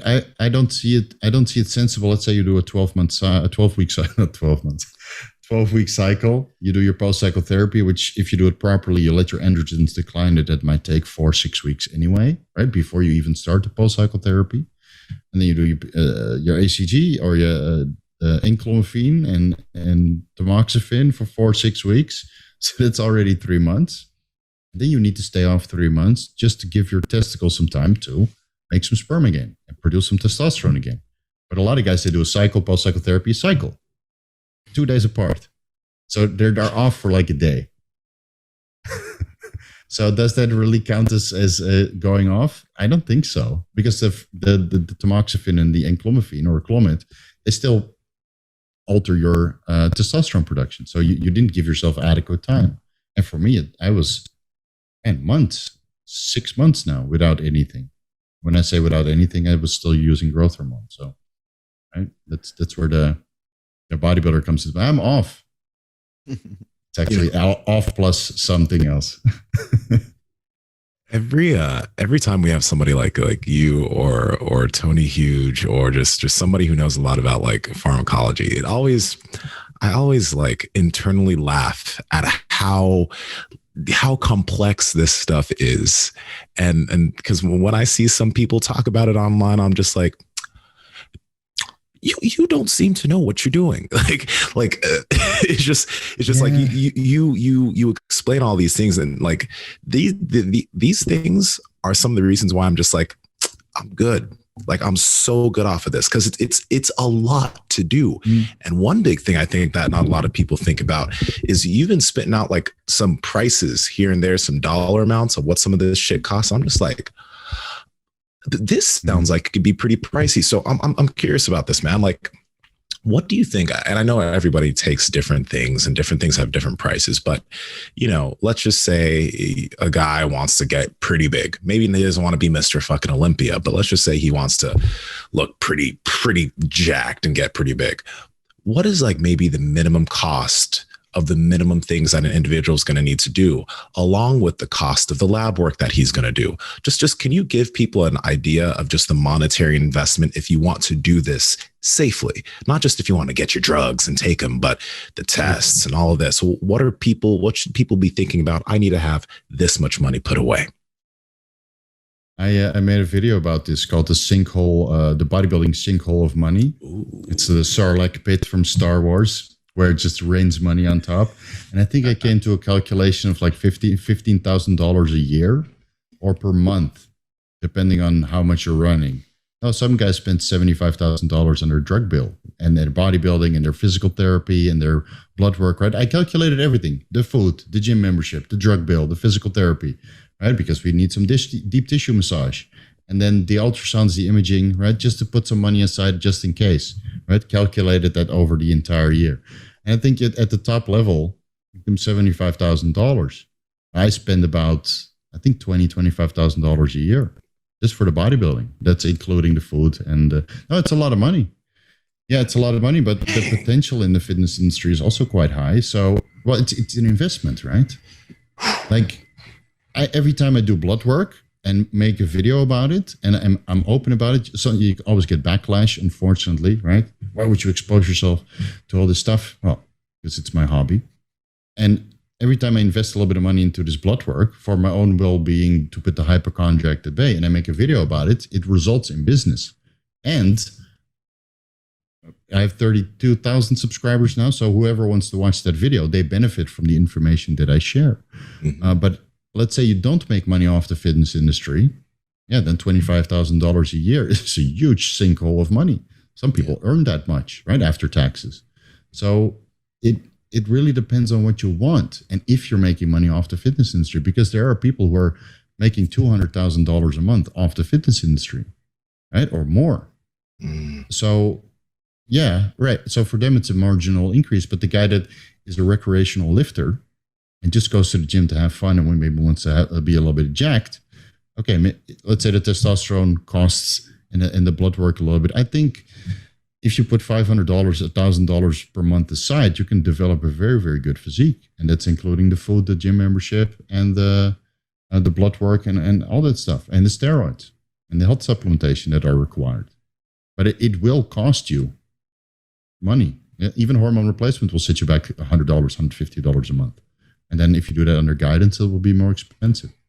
Right? If you want to get a script from a pharmacy and get some medical supervision, you will spend more. It's not cheap, It's not cheap. So you should at least be financially secure before you get your hands dirty. Because the bills will be way more than you think it will be, especially when you get older. And then suddenly, I have to think about my fertility and my organs. Even though I didn't think about those things when I started. Yeah, I didn't think about it. It's a learning journey for all of us. You mentioned DNP earlier. That's the drug that burns fat like crazy, and it's been shown to be very toxic and dangerous and things like that. And bodybuilders are going to kind of creep into all kinds of stuff, no matter how dangerous it is. But what are things that are maybe less dangerous that you've seen be effective for fat loss? Because I know there's, a lot of people that listen to the show that want to lose fat and, try to make progress in that way. So what are some of your thoughts on that? So the cheapest and the least toxic method to drop body fat is fasting. You just stop eating. Just stop. It's okay. You'll be hungry. It sucks. And it's uncomfortable. But when you look at the fat loss on a week on DNP compared to a fat loss on a week on fasting, you'll probably lose the same amount of body fat. But on fasting, you're only hungry. And on DNP, you're melting from the inside and your blood work will be horrible. And after the fasting, it will be better. And it's so much cheaper also because you don't have to modify your entire diet. And Tony is in Padia, right? So he's only 2 hours away from me. And I always have the discussion because Tony at one point was selling DNP and he still uses it sometimes. I'm like, how can you use this in Thailand? It's scorching hot. So I got him into fasting 3 years ago. And now he does that too sometimes. And I think he gets the same results, but he would prefer to take the DNP because it's easier. And of course, there's something to say for that also. But I fast every 3 months for a week. Like a water fast? A year, I fast for 5.5 days. Yeah, just water fast. Yeah. Ooh, okay. Yeah, I do. I care about health. It helped my digestion so much. I did a carnivore diet experiment. It helped my digestion. I do fasting. It helped my digestion. Right, colonics helps the digestion also a little bit when applied properly. So, I try to optimize the body a little bit more besides the lifting, and fasting is part of that. Because living in Asia and eating street food for a while, that ruined my digestion. Yeah, when I traveled for a year and I ate whatever was available 2-3 times per day, my digestion was wrecked. I saw the most beautiful things. I saw the Chinese walls and the Gobi Desert and all kinds of silly places, but my digestion was wrecked, and it took me years to resolve that. And fasting was one of the ways. And again, you give yourself a break from all these 5,000 calories. So I honestly think that the fasting delayed the progression of the non-alcoholic fatty liver disease that I still ended up getting. But I think I would have had it way worse if I didn't do this fast. So I still do that. Yeah, and I think that's way more beneficial than DNP, who was going to raise all your oxidative stress and your body temperature, and you get into this weird electrolyte balance, and your thyroid hormones just unregulate. So no thanks. I did experiment with it. Yeah, but that lasted 4 days. Yeah, so I prefer everybody just to do fasting, even though it's tougher. It's a lot tougher. I'm really happy you said that, just because Mark's done a long-term fast, like a water fast, but every now and then I'll do maybe a 48-hour. I haven't done a 72-hour yet. I'm planning on doing that in maybe a month or so. But I'm really happy that you mentioned that, because it may be a little bit harder, but you get used to it. You'll realize actually half the way in that it's not that bad. It gets easier the longer you do it. So I'm really happy you mentioned that, man. Thank you. I got inspired by Dr. Jason Fung. Maybe you guys are familiar with him. He's a diabetes, right? Yeah. So I was going through the YouTube, and you see him talk about fasting and how it can cure type. And I was like, okay, I'm going to try that. Let's do a week just from the beginning. And of course, it was very, very tough. But, I've gone through multiple diets. So I know the mindset of just, turning off the appetite. And I found it very beneficial. And it also creates some character that you can't get anywhere else. So the longest fast I did was 2 weeks with a 1 day refeed in between. So 6 days and then 1 day eating. I like to go out with my wife, so she was like, "Hey, we're not gonna not go out for 2 weeks, so let's go." Okay, so we went out 1 day, and then I did another 5 days. But I feel that the 1 week fast is beneficial over the 2 week or the two fasts close together. How was your experience with fasting, Mark? I'd love to hear it. Yeah, I like fasting quite a bit. I utilize a lot of intermittent fasting. I utilize kind of a longer term fast here and there. I did a modified fast that went for 7 days, and it wasn't like a full fast, but the first 3 days was pretty much a fast, and then the last 2 days you have about 500 calories or something like that. But it was an amazing experience, and it was got to be pretty hard around day 3, just because I wasn't paying attention to what day actually ended. And so I was like, wait, I got to make it through the 5th day. It doesn't end on the 5th day, it doesn't end the beginning of the 5th day. And so the 3rd day was kind of a drag, but for the most part, it felt really good. I leaned out a lot. The hard thing with any sort of fast, any kind of fasting really, is to try to pretend that it never happened. And that's one of Jason Fung's rules. Is he says, the key to any type of fasting is to pretend it never happened and not make up for the calories. And so that can be a difficult part of it. But I know people that use all kinds of different strategies with fasting, and I think it's a great way to pick off some calories. I do think it's a good way to kind of recalibrate for sleep. I think it's a good way to recalibrate for your digestion. And it's just something I think everyone should consider doing at some point, whether it be just someone doing, 12 or 16 hours or something like that. I think everyone should at least look into it and try it out for themselves. Were you able to sleep okay? Did your sleep improve while fasting, or did you find it more difficult to sleep as the fast was going along? Because that's what I suffer from. Like on day 3 and 4, I don't want to sleep. I'm just awake because I'm such a deep state of ketosis that it's difficult to fall asleep. And many people have that issue. Did you have that issue as well? I actually slept better while I was doing it. But yeah, as the hunger kind of built, my energy levels would kick up a little bit more here and there. I think for me, actually, the further that I eat from going to sleep, the easier it is for me to stay asleep. It might take a minute for me to fall asleep because, I might be like, damn, I'm kind of hungry. I might think about it a bit. But in terms of staying asleep, it seemed to improve that quite a bit. So what I found that is almost just as effective, not as effective for the digestion, but effective regarding detoxification, fat loss, and just giving your digestion a break, is fasting mimicking, where you basically just eat vegetables, right? Or a very low caloric intake. So I did that for 6 weeks straight with a weekend refeed, and that's how I was able to resolve the non-alcoholic fatty liver disease. But that was also in a context of using this appetite suppressant called liraglutide, being the GLP-1 receptor agonist. So I had 5 days I can do without. But if you do this weeks on end to resolve medical conditions, some sort of appetite suppressant is probably desired. But I've always done it without up until 5 days. I do 5.5 days. So let's say Monday morning to Saturday morning. And then, Sunday evening to Saturday morning, right? So you have Monday, Tuesday, Wednesday, Thursday, Friday, whole days that you don't eat. And then Saturday, I usually just continue with my regular diet, being a ketogenic meals. Because then you don't get this weird hunger sensation afterward. I know a lot of guys, they break their fast with fruit, and then it cascades into some sort of carbohydrate Right. mania. So I always just go back on a ketogenic meal plan, and then maybe Sunday I'll eat something a little bit more adventurous. But like you said, it's if you just continue with your regular diet after the fast is completed.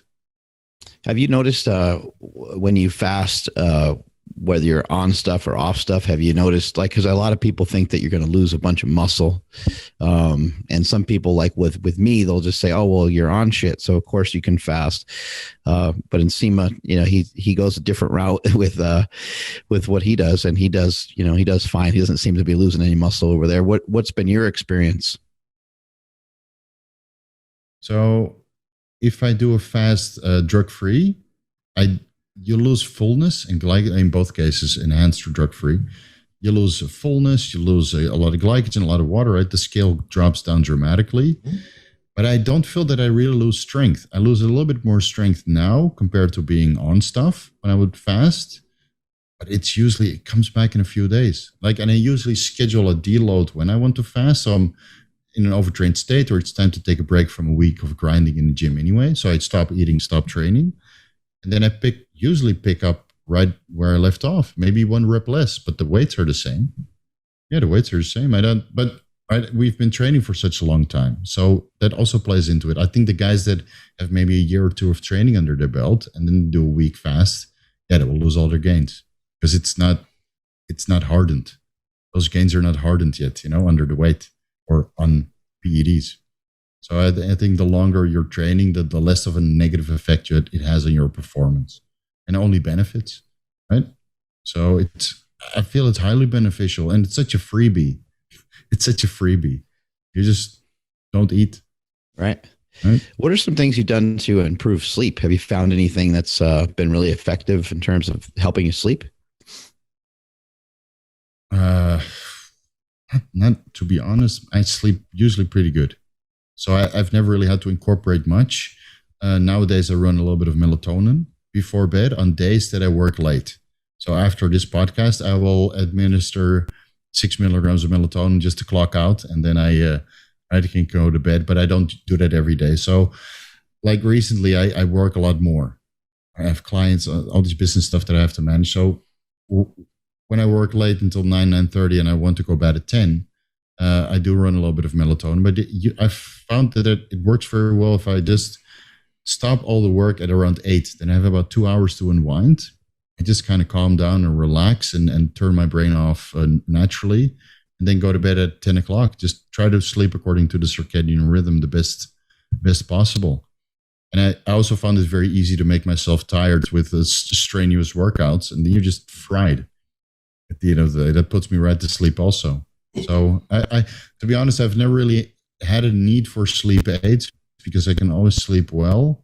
I just need to manage my day properly. Otherwise, like after this, I'll probably be super awake. So I'll need some melatonin to put me to sleep. But that's pretty much it for me. Yeah, it's not very exciting for sleep. Sorry. But Do you suggest any more than enough? Do you suggest anything to any of your clients that may have, like, other than melatonin, to your clients that may have like real issues sleeping? As we know, like, sleeping is one of the biggest thing. If you're not getting good sleep and you're trying to gain muscle, or you're trying to lose fat, like you're kind of skipping over something huge, right? So, is there anything else that you suggest, lifestyle factors, etc., that'll make a pretty big difference for some people? Yeah, there's some low-hanging fruits. Like again, what I do is turning off the phones and the computers and all that stuff, so I don't get like stimulated mentally. So I just try to unwind mentally, let the work just kind of go away, and then not expose myself to blue light.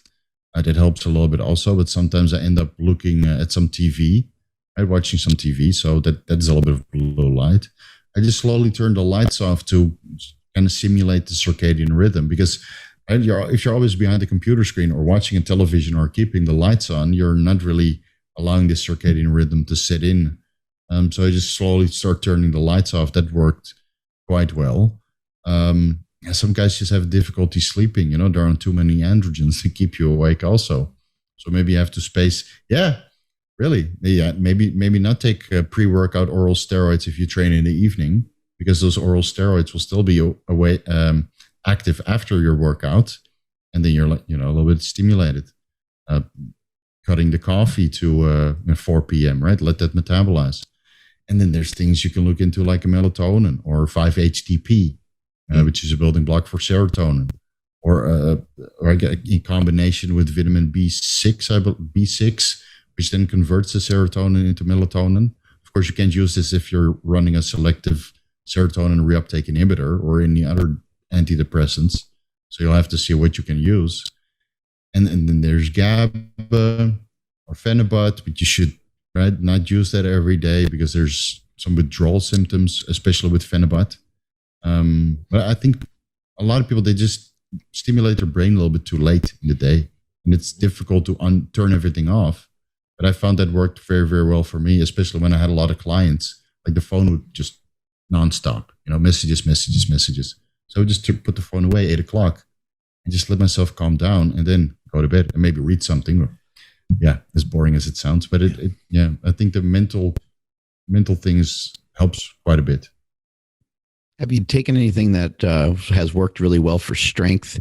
That's not necessarily like a steroid, because I know there's some things that can stimulate the brain a bit and can stimulate like the central nervous system. Have you personally utilized anything like that or suggested anything like that to clients? I think the most beneficial thing I noticed as a pre-workout was alpha GPC, which is a choline donor.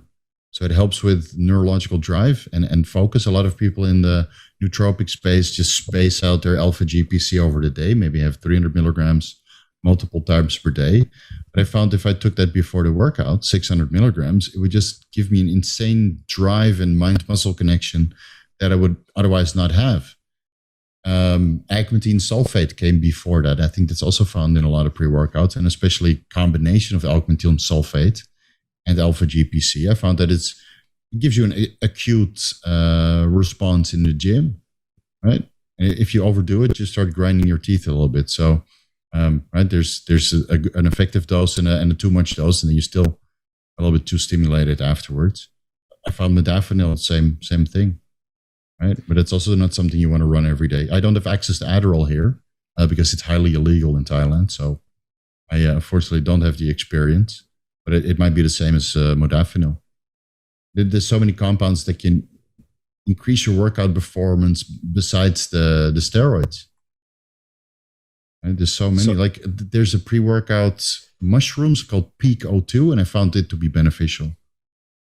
Huh. So quick question, because I've heard Andrew, I've heard you mention alpha GPC before, Andrew. Is alpha GPC illegal in any sense, or is it just is it something chill? Because I'm very curious about that. It's a supplement, I think. It's just a supplement? It's like the creatine of like nootropics.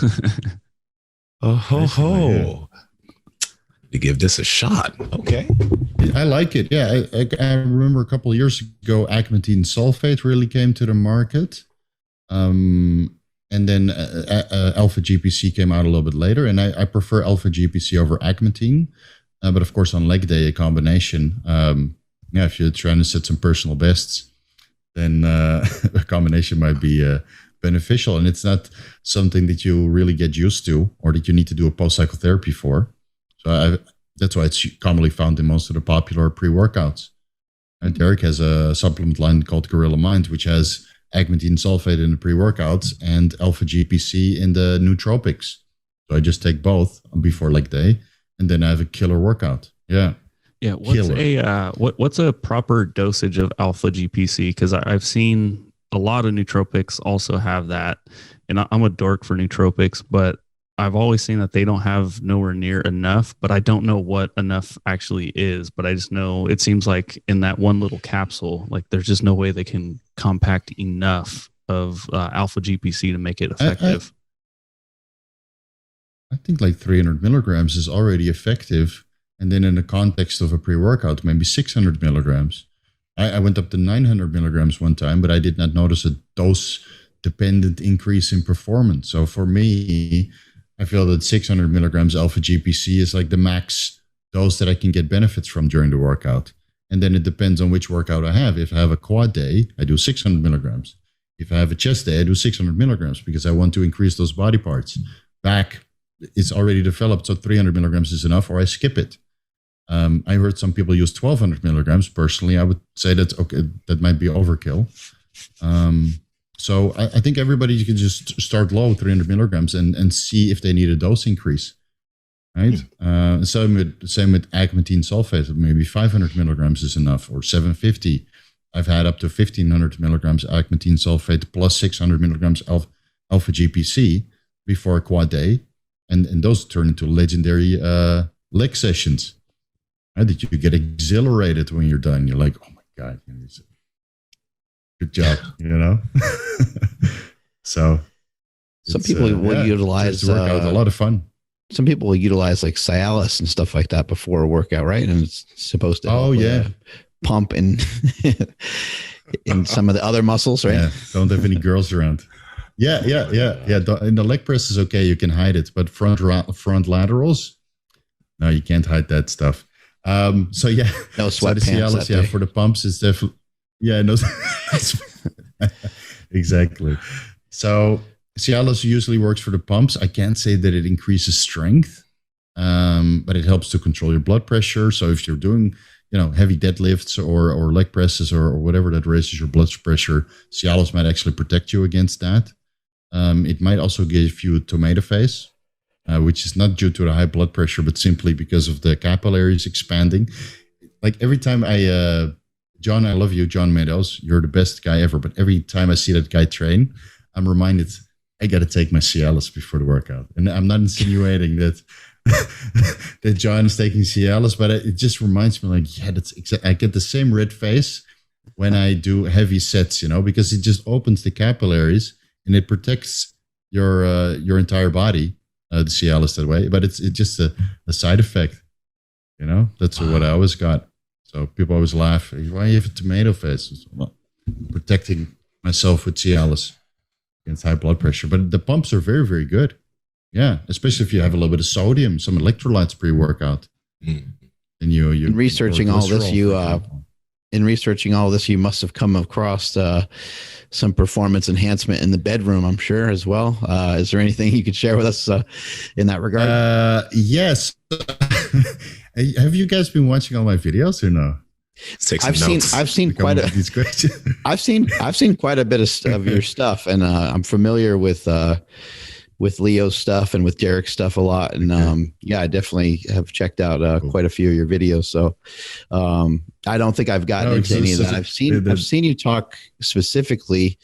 One of your videos was about like stubborn body fat, which I found really amazing, because a lot of people, when they talk about stubborn body fat, they usually just say, hey, like be in a caloric deficit, which is definitely, there's definitely truth to that. But you had like real specifics, like if you have fat over here, take this. If you have fat over there, take that. But I also just figured that you must have stumbled upon some stuff in this realm since you've been studying performance enhancement so much. Yeah, it's a performance enhancing drugs for the bedroom. So I actually got the idea from Tony, who talked about Tony Huge, Dr. Tony Huge.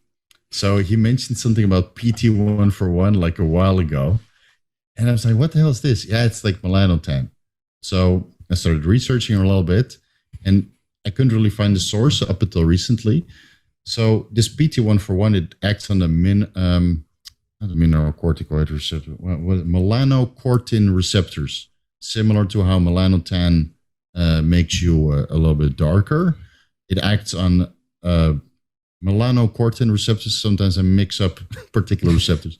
It acts on the ones that make you tanned, also make you nauseous, and might also give you an erection. And then PT1 for 1 is a little bit modified. That only works on the melanocortin receptor that gives you erections, like libido, and a little bit of tanning and a little bit of nausea. So I'm like, okay, this sounds great. I'm going to run it every day. And then over the course of 3 weeks, I still got a tan, right? So there's like a phase in my bodybuilding or in my videos where I just got tanner and tan, and it was an ugly tan because I stayed inside. I'm working behind the desk all day, helping with clients, making YouTube videos, that kind of stuff. So you got this like horrible, like muddy tan that I got, and my libido was great. My wife was very happy. Right, we would time it perfectly, and then over time, I just got darker. Yeah, right. It has to go somewhere, right? So I got tanner and tanner, and after a while, she's like, "I like the paler husband. This is right? Your libido was good before, and the extra libido boost does not warrant you turning this muddy color. And then in the comment section, people start, so Steve, you're getting a tan. I said, no, man, I'm staying inside all day. But this PT 1-for-1 is just, it's hilarious, right? Like if I had a beautiful tan, it would be okay, but it was ugly, and people just started making fun of me. So the libido boost that you get from it is actually quite good. 1 milligram, a couple hours before you want to get busy. But I would do it infrequently. I could just imagine the YouTube comments, just because I know what fitness YouTube is like. They're like, Steve, like this shit's turning you into a BBC, Steve. Like that's what YouTube is gonna say. Right. That's what these YouTube kids are gonna say. If I had like 2 BBCs, like the tan and the BBC, that would be great. Right? I didn't have to go to the beach and then put it to work. But I got neither. I got the libido. And a little bit of a muddy color that didn't even come close to a nice natural tan. So, for that experiment ran its course, and now I have 1 vial left in the fridge for a rainy day. Weddings, wedding anniversaries, right? 2 hours. Gonna hit. Yeah, so that will be a combination of Cialis and PT 1-for-1. You have a good night. Yeah, absolutely. What about just getting like bigger and stronger? What are some things like what are the common cycles that you've seen be super effective for somebody that's listening that wants to slap on 20 pounds, but wants to maybe do so in the safest way possible? It's so hard to give general recommendations. The more research that I do and the more blood work that I've seen over the years, like everybody responds to a particular comp. I wish there was a black and white answer, honestly. I would just say test and primo, and it holds up for most people. But some people get very high hematocrit levels on test, and then adding the primo on top will shoot their hematocrit through the moon. So you can't give a blanket statement like that, and then because some guys still get an adverse reaction. Some guys do very well on test and nandrolone. Some guys do very well on test. Some guys don't do well on test. They need only nandrolone. So what I would say is, if you really want to gain 20 pounds, you got to treat it like a full-time job, and then use the blood work to support your decision-making process regarding which pharmacology you're going to use, which is, I know it's such an annoying answer, but yeah, that's if you want to do it safely, if you want to get those 20 pounds with the minimal side effects, then that's how it has to be, unfortunately. Right? You start somewhere, and then as you do your blood work and introduce compounds, you keep the ones that your body agrees with, and you throw the ones that give you intolerable side effects or are effective up until a certain dose, and then give you intolerable side effects. I wish it was so easy, but let's say you put 20 bodybuilders in the room and they all gain 20 pounds. You have 20 different cycles, and of course 20 different blood work results. For me personally, I would say like my short list of PEDs that I still want to take is very, very, very short. Test, primo, anavar, maybe GH, maybe insulin, and those probably already off. So that's about it. And I think I can gain 20, 25 pounds with those 3. Of course, there will be muscle memory, but I've done this with clients, that want to gain 20 pounds, just 3 compounds, and their blood work is pretty acceptable. Is it good? No, not the same as before, but it's as good as it can be. Yeah, because again, we always have to sacrifice a little bit to get those results. I think what you said in the beginning of that is to try to treat it like a job. And I think, anyone that's looking to really, do anything drastic with fitness, looking to slice their body fat in half, or looking to increase their bench press by 50 pounds, or looking to gain 20 pounds of muscle, or whatever it is that someone's goal is, you do have to treat it like a job. And maybe for some, they don't want to ever dive into treating it like a full-time job, but you are going to want to consider it and think about it and put your best effort into it as much as you reasonably can. I think it's important. Yeah. No, I highly agree, because if you do treat everything else as a job, then the pharmacology needed to get you towards your goals are so much lower. And it's the drugs that over time make you sick, right? Especially if you are not sick, but diminish your health a little bit. And it's not necessarily the diet or the hardcore training. Okay, you might get some injuries from the hardcore training, but I feel that the pharmacology is always the most unhealthy part of getting towards your goals. And you can do it without it. You can develop a great physique without it. But if you want a little bit more, I would treat it like a full-time job and then sprinkle a little bit of PEDs on top, right? To sustain your health in the short term and long term. But the key is treating it like a job, because that's how you get most of the results. So you do some consulting. I'm sure you guys see it. So you do some consulting for people, right? Do you work with any female athletes as well, and then you have them on like a hormone protocol also, or no? I used to, because my wife was competing, so I would help. I've helped a lot of women in my years, but to be honest, I've kind of lost interest after my wife stopped competing. So she competed at the World Championships, Asian Championships. Yeah, right. Well, a lot of women came to me because they wanted to look like my wife. And my wife was relentless, man, with her work. She was so regimented, right? And that's why she would always win. Yeah, she won pretty much everything every time she competed. Wow. And then all the women would come to me. They wanted to be like my wife, but they didn't want to put the effort. And over time, I got a little bit turned off from that. So I stopped coaching women this year, basically. I still did last year, but I just stopped taking as many clients, female clients. But I do offer consultations once in a while, but I don't want to do it full time anymore. And maybe I got spoiled because I saw this relentlessness with my wife, and now I'm comparing all of my female clients to this insane level of dedication that is required to be phenomenal as a woman without virilization. Right? Because again, the women, if they expose themselves to performance-enhancing drugs, it's so easy to undo your voice or get the clitoral enlargement. And that's in many cases irreversible, unfortunately. And that's the last thing I want, is if a woman comes to me and they have these very high aspirations, which require a certain amount of drugs, then I'm guiding them towards this journey of masculinization. And I don't really feel comfortable with that anymore. So I kind of let it go. But I do offer consultations sometimes with women if they're interested. Right? And I recently made a couple of videos basically discussing everything that I feel is relatively safe for women to do, based on everything that I've learned over the years. But I like to work with guys that are like me, bodybuilders. Meatheads is fun.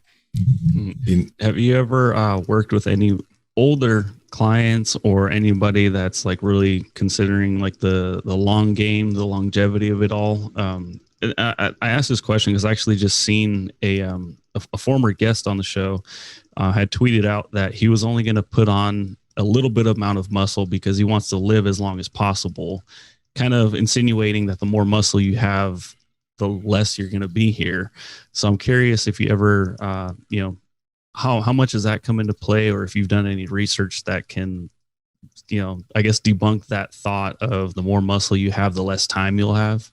Well, there is some evidence that like a caloric restriction and having a lower body fat levels or body mass in general, because it's less strain on your heart, has been associated with longer life. Now, let's say you turn into 110, right? And at 110 years old, you look back in your life and you realize you have not lived.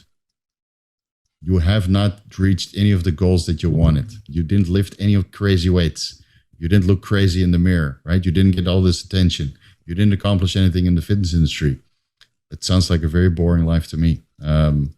So I would rather live a little bit shorter with a little bit more muscle and a little bit more experience and some recognition, and being able to transfer some of my knowledge to other people and help them in a sense, than do everything correctly preventatively and then sit on my porch at the age of 110 full with regrets of things that I didn't do. So, but that's just me. So I would rather have a little bit of gains, man, and enjoy myself and take the good with the bad, And then now I went through this bad period to get myself healthy, but I got myself healthy. And now I feel that I'm ready to pursue that journey again. Will it take years off my life? Probably. But I think at the end I can say I had a pretty freaking awesome life. Right? So that's something yeah, I think something that people don't really tend to think about, especially like when it comes to when you see a lot of like I think they're called centenarians, or just very old individuals who are small and who aren't holding very much muscle. First off, the whole physical culture is still relatively new. When we really think about it, like lifting weights consistently over years is still a new thing. People didn't really do this normally in the 30s, 40s, 50s, and even the 60s, right? So I think that we're going to start seeing a lot of individuals who have muscle who are older, because like, for example, if our body's used to holding this much muscle, and obviously as you get older, you're going to hold less and less, you're going to lose a little bit of muscle here and there. But if you're used to staying physical, if you're used to working out until older age and your body is used to that, it's holding its correct amount of muscle, I think there should be no issue with living to be very, very old. I just think we haven't seen that much because there aren't that many people who have done stuff like us, in recent years. So I think the pharmacological stuff is new too. With people having healthy practices and the pharmacology that we have around, it's just gonna be a matter of time before we see people that are, we're seeing people now in their 50s and extending into their 60s where they're still in really good shape. It won't be long before we see people in their 60s and their 70s and so on. It's just going to keep prolonging, I think. Yeah, I look at Robbie Robinson. He's still in pretty good shape, right? And he's still going strong. I think he has sickle cell anemia, but that's a genetic issue. Yeah. But I see it more frequently, guys that are in very good physical shape and perhaps took a little bit of performance-enhancing drugs or still took them. I think it, like you said, I think it's a matter of time, maybe 30, 40 years from now, when all of us are turning a little bit older and we're somehow able to sustain a decent amount compared to the previous generations. I think we'll see that as we all age. Now, of course, I made some mistakes in my past that might not set me up for the best route in the future, but maybe the generation that's getting into it now, they can probably make better decisions regarding their pharmacological journey than I did. And then later on, they'll have a better outcome, when they're still jacked at 70, or maybe there's new drugs to keep them going at that age. The peptide scene is always increasing. There's so many, there's peptides now that can restore telomeres, right? That's the end of the DNA, so that can actually prevent aging and collagen synthesis. And that, right? So there's so many new compounds coming out that might extend life later on. So hopefully they won't be too expensive that you have to pay your pension for it, right? That's the whole anti-aging scene is so expensive, man. It's really really pricey. When do you think you'll get back on stuff? Tomorrow. Yeah. I'm listen, I've been training it the last 2 months or something. I feel that I've kind of plateaued. And I know, again, I can increase my calories, but I don't want this non-alcoholic fatty liver disease to come back. And I don't want to fall into that old lifestyle where I'm just eating and eating and eating and eating and eating. So if my MRI results come back 100% and I talk with my cardiologist, I'm starting 125 milligrams testosterone per week plus 100 milligrams of Primo. So that is not hormone replacement, but it's not really a cycle either. So it's basically a baby cycle. And that will be it for as long as I can get results from it, because I think the muscle memory will kick in and I should be able to sustain my blood work pretty well on that dose. And that will be it for now. 125 milligrams of testosterone. Why even bother? Yeah, that's what a lot of people say. But listen, my test is like 600 in the morning, right? 600 nanograms per deciliter. And then it kind of tapers off later in the day. So even going on a little bit of test, even if it doesn't raise it much, it will still stay stable. And of course, the Primo on top. And if it's not sufficient, I can always increase the dose. I can always go on 250 and 200 Primo. But the last time I ran 250 tests and 200 Primo, plus growth hormone, plus insulin, I was 115 kilos. So that's, how much is that? 250 pounds, 255 pounds. And I have no desire to be 255 again. So, yeah, I'd rather be like 225 lean, maybe 210 even. So I don't think I need that much to get there. I just need to be lean and then do my daily cardio. Would growth don't hormone need steroids to do cardio, right? Would growth hormone and insulin do a lot even without testosterone and primobolan? Yeah. You'd still gain a lot of size, probably, right? Yes. Yeah. Yeah. Like with younger guys that come to me and they don't want to shut down their HPTA, but do want a little bit of boost. There are methods to increase their nutrient partitioning a little bit with some insulin or increase their growth hormone levels with exogenous growth hormone. And they get good results. And they just ride out their endogenous testosterone being 600, 700, 800 nanograms per deciliter. Of course, at one point, they will go back on steroids. And I was running growth hormone for most of the time during the post-cycle therapy and a little bit afterwards. And I used a little bit of insulin here and there during leg day. And it makes a huge difference. Well, at least for me. Some people say it doesn't, right? Individual response or diversion tactics. I'm always not really sure what it is, trying to divert people from saying that insulin doesn't work. Or, it really didn't work. That's the fitness industry. But yeah, you don't always need to go and test if you want to, have some performance enhancing benefits. Awesome having you on the show today. We really appreciate your time. Where can people find you? They can find me on Vigorous Steve YouTube channel, and it's pretty much the same everywhere. So that's on Instagram at Vigorous Steve, vigoroussteve.com, Vigorous Steve YouTube channel, right? On Podbean, it's Vigorous Steve. On Spotify, they just type in Vigorous Steve, and I'm sure, right, on Google, and you'll get to me. Thanks so much for having me, guys. It was a pleasure. It's good to talk to you guys about fasting and everything that we talked about. It was my honor to be on the show. Absolutely. Yeah, I appreciate having you on, and I appreciate your YouTube channel. I think it's great. I think people that are checking this out today, they should go and investigate and look at the content that you have, because you got great information that could really truly help people, and prevent them from kind of hurting themselves with all the different things that people are getting interested in. They're not sure exactly kind of where to start, and I think your videos are a great place to start. So they should definitely check out your content. Mm-hmm. Oh, have a great rest of your day. Thanks so much. Yeah, I accidentally, too, guys. I tried to mute myself. I muted him. Okay, no problem. Sorry about that. No problem, guys. Thanks so much for having me. All right. And I hope to do this again. Have a great day. Guys. Awesome. Thank you. Thanks, you too. See ya. That was vigorous. It wasn't honestly, I think he was. I mean, we've had a lot of guests on that are very knowledgeable on that stuff, but I think that he was the most. He didn't just have a lot of knowledge, but he also had he had a lot of advice in terms of doing it in the safest way possible. Like the amount of tests that he was suggesting that people need to get, all of these things that I personally don't think most people are even close to doing. I think that he gave people the most detailed rundown on, if you want to do this, this is what it really does take. And I really appreciate that from him. Yeah, I think we should do a full on follow-up episode regarding what he said. But yeah, no, everything was great.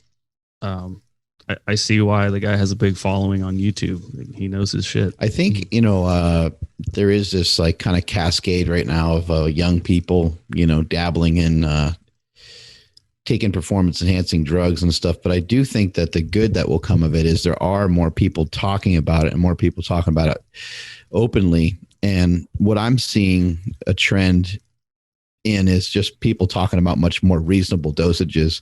Like I was kidding around with him when he said 125 milligrams, but it wasn't uncommon years ago to take, 500 or 1,000 milligrams of testosterone a week. I mean, that was just pretty much what a lot of people did. And then on top of that, they were taking other stuff, 2 or 3 other compounds and just dumping in tons of stuff. And the problem with that is, it's problematic in multiple ways, but one of the biggest issues with that is just you're not allowing yourself to even see what a little boost will do. You're just kind of starting out with this big bang and you have no idea like what that's going to do for you. And obviously you'll get stronger, you'll get bigger that way.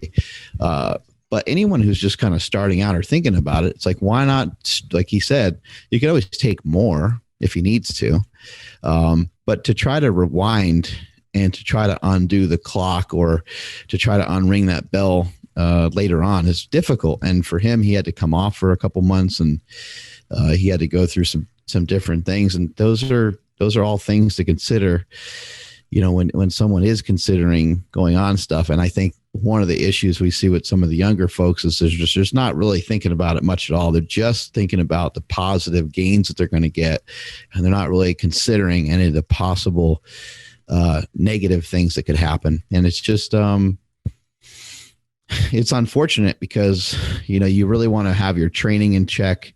You want to have your nutrition in check, and you want to make sure that you're paying attention to your health. I guess it's fair for me to say, even though I started at 25, which is fairly young, I had a lot of lifting, that was done previously. And I had my nutrition in check. Like I got myself in good shape. I figured out how to get myself strong. I figured out how to, make myself a halfway decent athlete. I had to really study and like kind of learn a lot of stuff. And I guess almost even earn the right to think, hey, I want to take this to the next level and let me see what that's going to look like. And you might not have to research and investigate as much because nowadays you can find other resources that have that information. So it's kind of cool. You don't necessarily need to study it day in and day out, but you can go to some different YouTube channels, listen to some different podcasts, gather the information that you need, and then you can make it a smarter decision rather than just kind of like haphazardly jumping into it and then ending up with a bunch of side effects that you just were totally unaware of. Yeah. And also, he talked about it and we've talked about it in the past, but blood work. And, again, just to bring them back up because they did sponsor today's episode, but Merrick Health, this is going to be the easiest way for you guys to, if you are going to dabble, this is going to help make sure that you have your markers in line to really know exactly where you stand.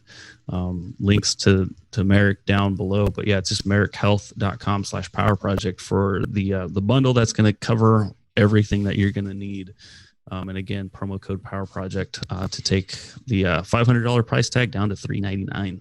And all you little teens out there who are thinking that you only, develop your peak physique after 3 to 5 years of training. Yeah, no, you don't. So take that.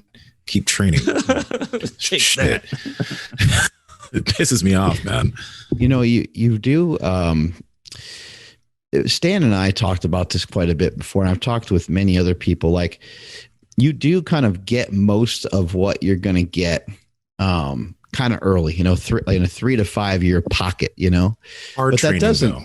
but yeah, but it doesn't mean that like anything stops. It actually, what also happens is you actually acquire a lot more knowledge in that time period, and you can start to make gains later on. And you can also there's different kinds of gains that you can make because like it's never ending. Like there's more plates all the time. There's always more reps that can be done. There's always more sets that can be done. And as you start to train longer, we'll always be interested in bench, squat, deadlift, but you'll always have interest in different things within strength, dragging the sled, doing walking lunges, doing the bottoms up kettlebell things that you're doing. And you're always going to find like new and different ways to challenge yourself. So you can make progress literally forever. I just did some deadlifts the other day, but I did a deadlift that I haven't done in years. And I did like 10 sets of 5 or 6 reps on a reverse band deadlift.